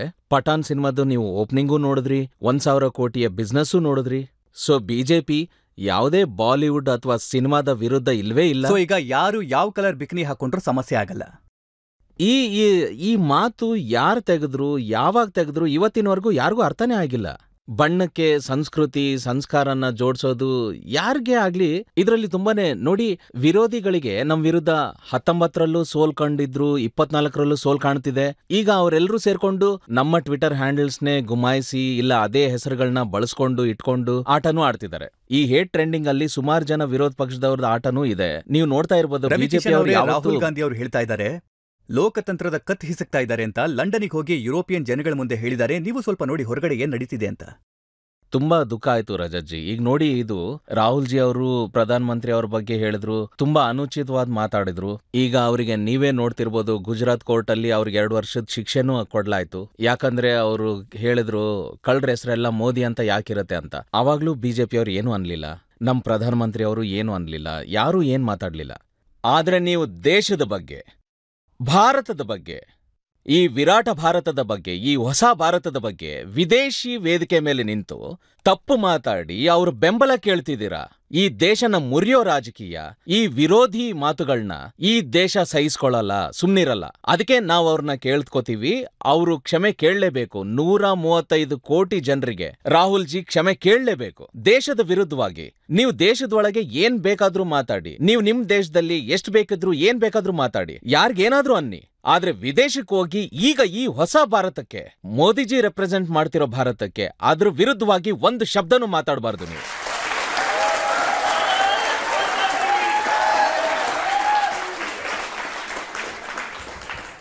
ಇದು ಹೊಸ ಭಾರತ. ಮತ್ತಿದ್ರಲ್ಲಿ ನಿಜಕ್ಕೂ Ravi Kishan matured member of parliament ಆಗಿದ್ದಾರೆ. ಆಪ್ಕಿ ಅದಾಲತ್ನಲ್ಲಿ ನೀವು ಪ್ರತಿ ಪ್ರಶ್ನೆಗೂ ನಿರ್ಭೀತರಾಗಿ ಉತ್ತರ ಹೇಳಿದ್ರಿ. ಯಾವ ವಿಷಯನೂ ತಳ್ಳಹಾಕೋ ಪ್ರಯತ್ನ ಮಾಡಲಿಲ್ಲ. ಈಗೊಂದು ಬ್ರೇಕ್ ತಗೊಳ್ಳೋಣ. ಬ್ರೇಕ್ನ ನಂತರ ಕೇಳೋಣ ಆಪ್ಕಿ ಅದಾಲತ್ನಲ್ಲಿ ಇವತ್ತಿನ ಜಡ್ಜ್ ಶಶಿ ಸನ್ನಿ ಅವರ ತೀರ್ಪು ಇವತ್ತಿನ ಮೊಕದ್ದಮೆಯಲ್ಲಿ.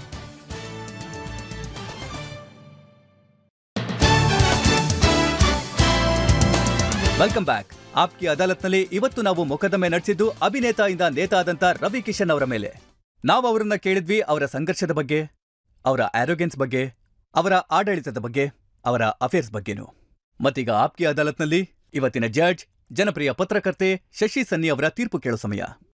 ರವಿಜಿ, ನೀವು ತುಂಬಾ ಧೈರ್ಯ ಮತ್ತೆ ಪ್ರಾಮಾಣಿಕತೆಯಿಂದ ಉತ್ತರ ಕೊಟ್ರಿ. ಯಾವುದೇ ಪ್ರಶ್ನೆನೂ ನೀವು ಅವಾಯ್ಡ್ ಮಾಡ್ಲಿಲ್ಲ.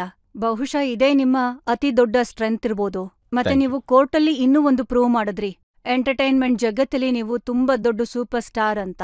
ಈಗ ನೀವು ಇದನ್ನೇ ನ್ಯಾಷನಲ್ ಪೊಲಿಟಿಕ್ಸ್ ಅಲ್ಲೂ ಪ್ರೂವ್ ಮಾಡಬೇಕಿದೆ. ನಿಮ್ಮ ಎಲ್ಲಾ ವೋಟರ್ಸ್ ಮತ್ತೆ ಫ್ಯಾನ್ಸ್ ನಿಮ್ಮಿಂದ ಇದನ್ನೇ ನಿರೀಕ್ಷೆ ಮಾಡ್ತಾರೆ. ಮತ್ತೆ ನಾವು ಕೂಡ ನೀವು ನ್ಯಾಷನಲ್ ಲೆವೆಲ್ ಪೊಲಿಟಿಕ್ಸ್ ಅಲ್ಲಿ ತುಂಬಾ ದೊಡ್ಡ ಲೆವೆಲ್ ಅಲ್ಲಿ ಇರಬೇಕು ಅಂತ ಇಷ್ಟಪಡ್ತೀವಿ.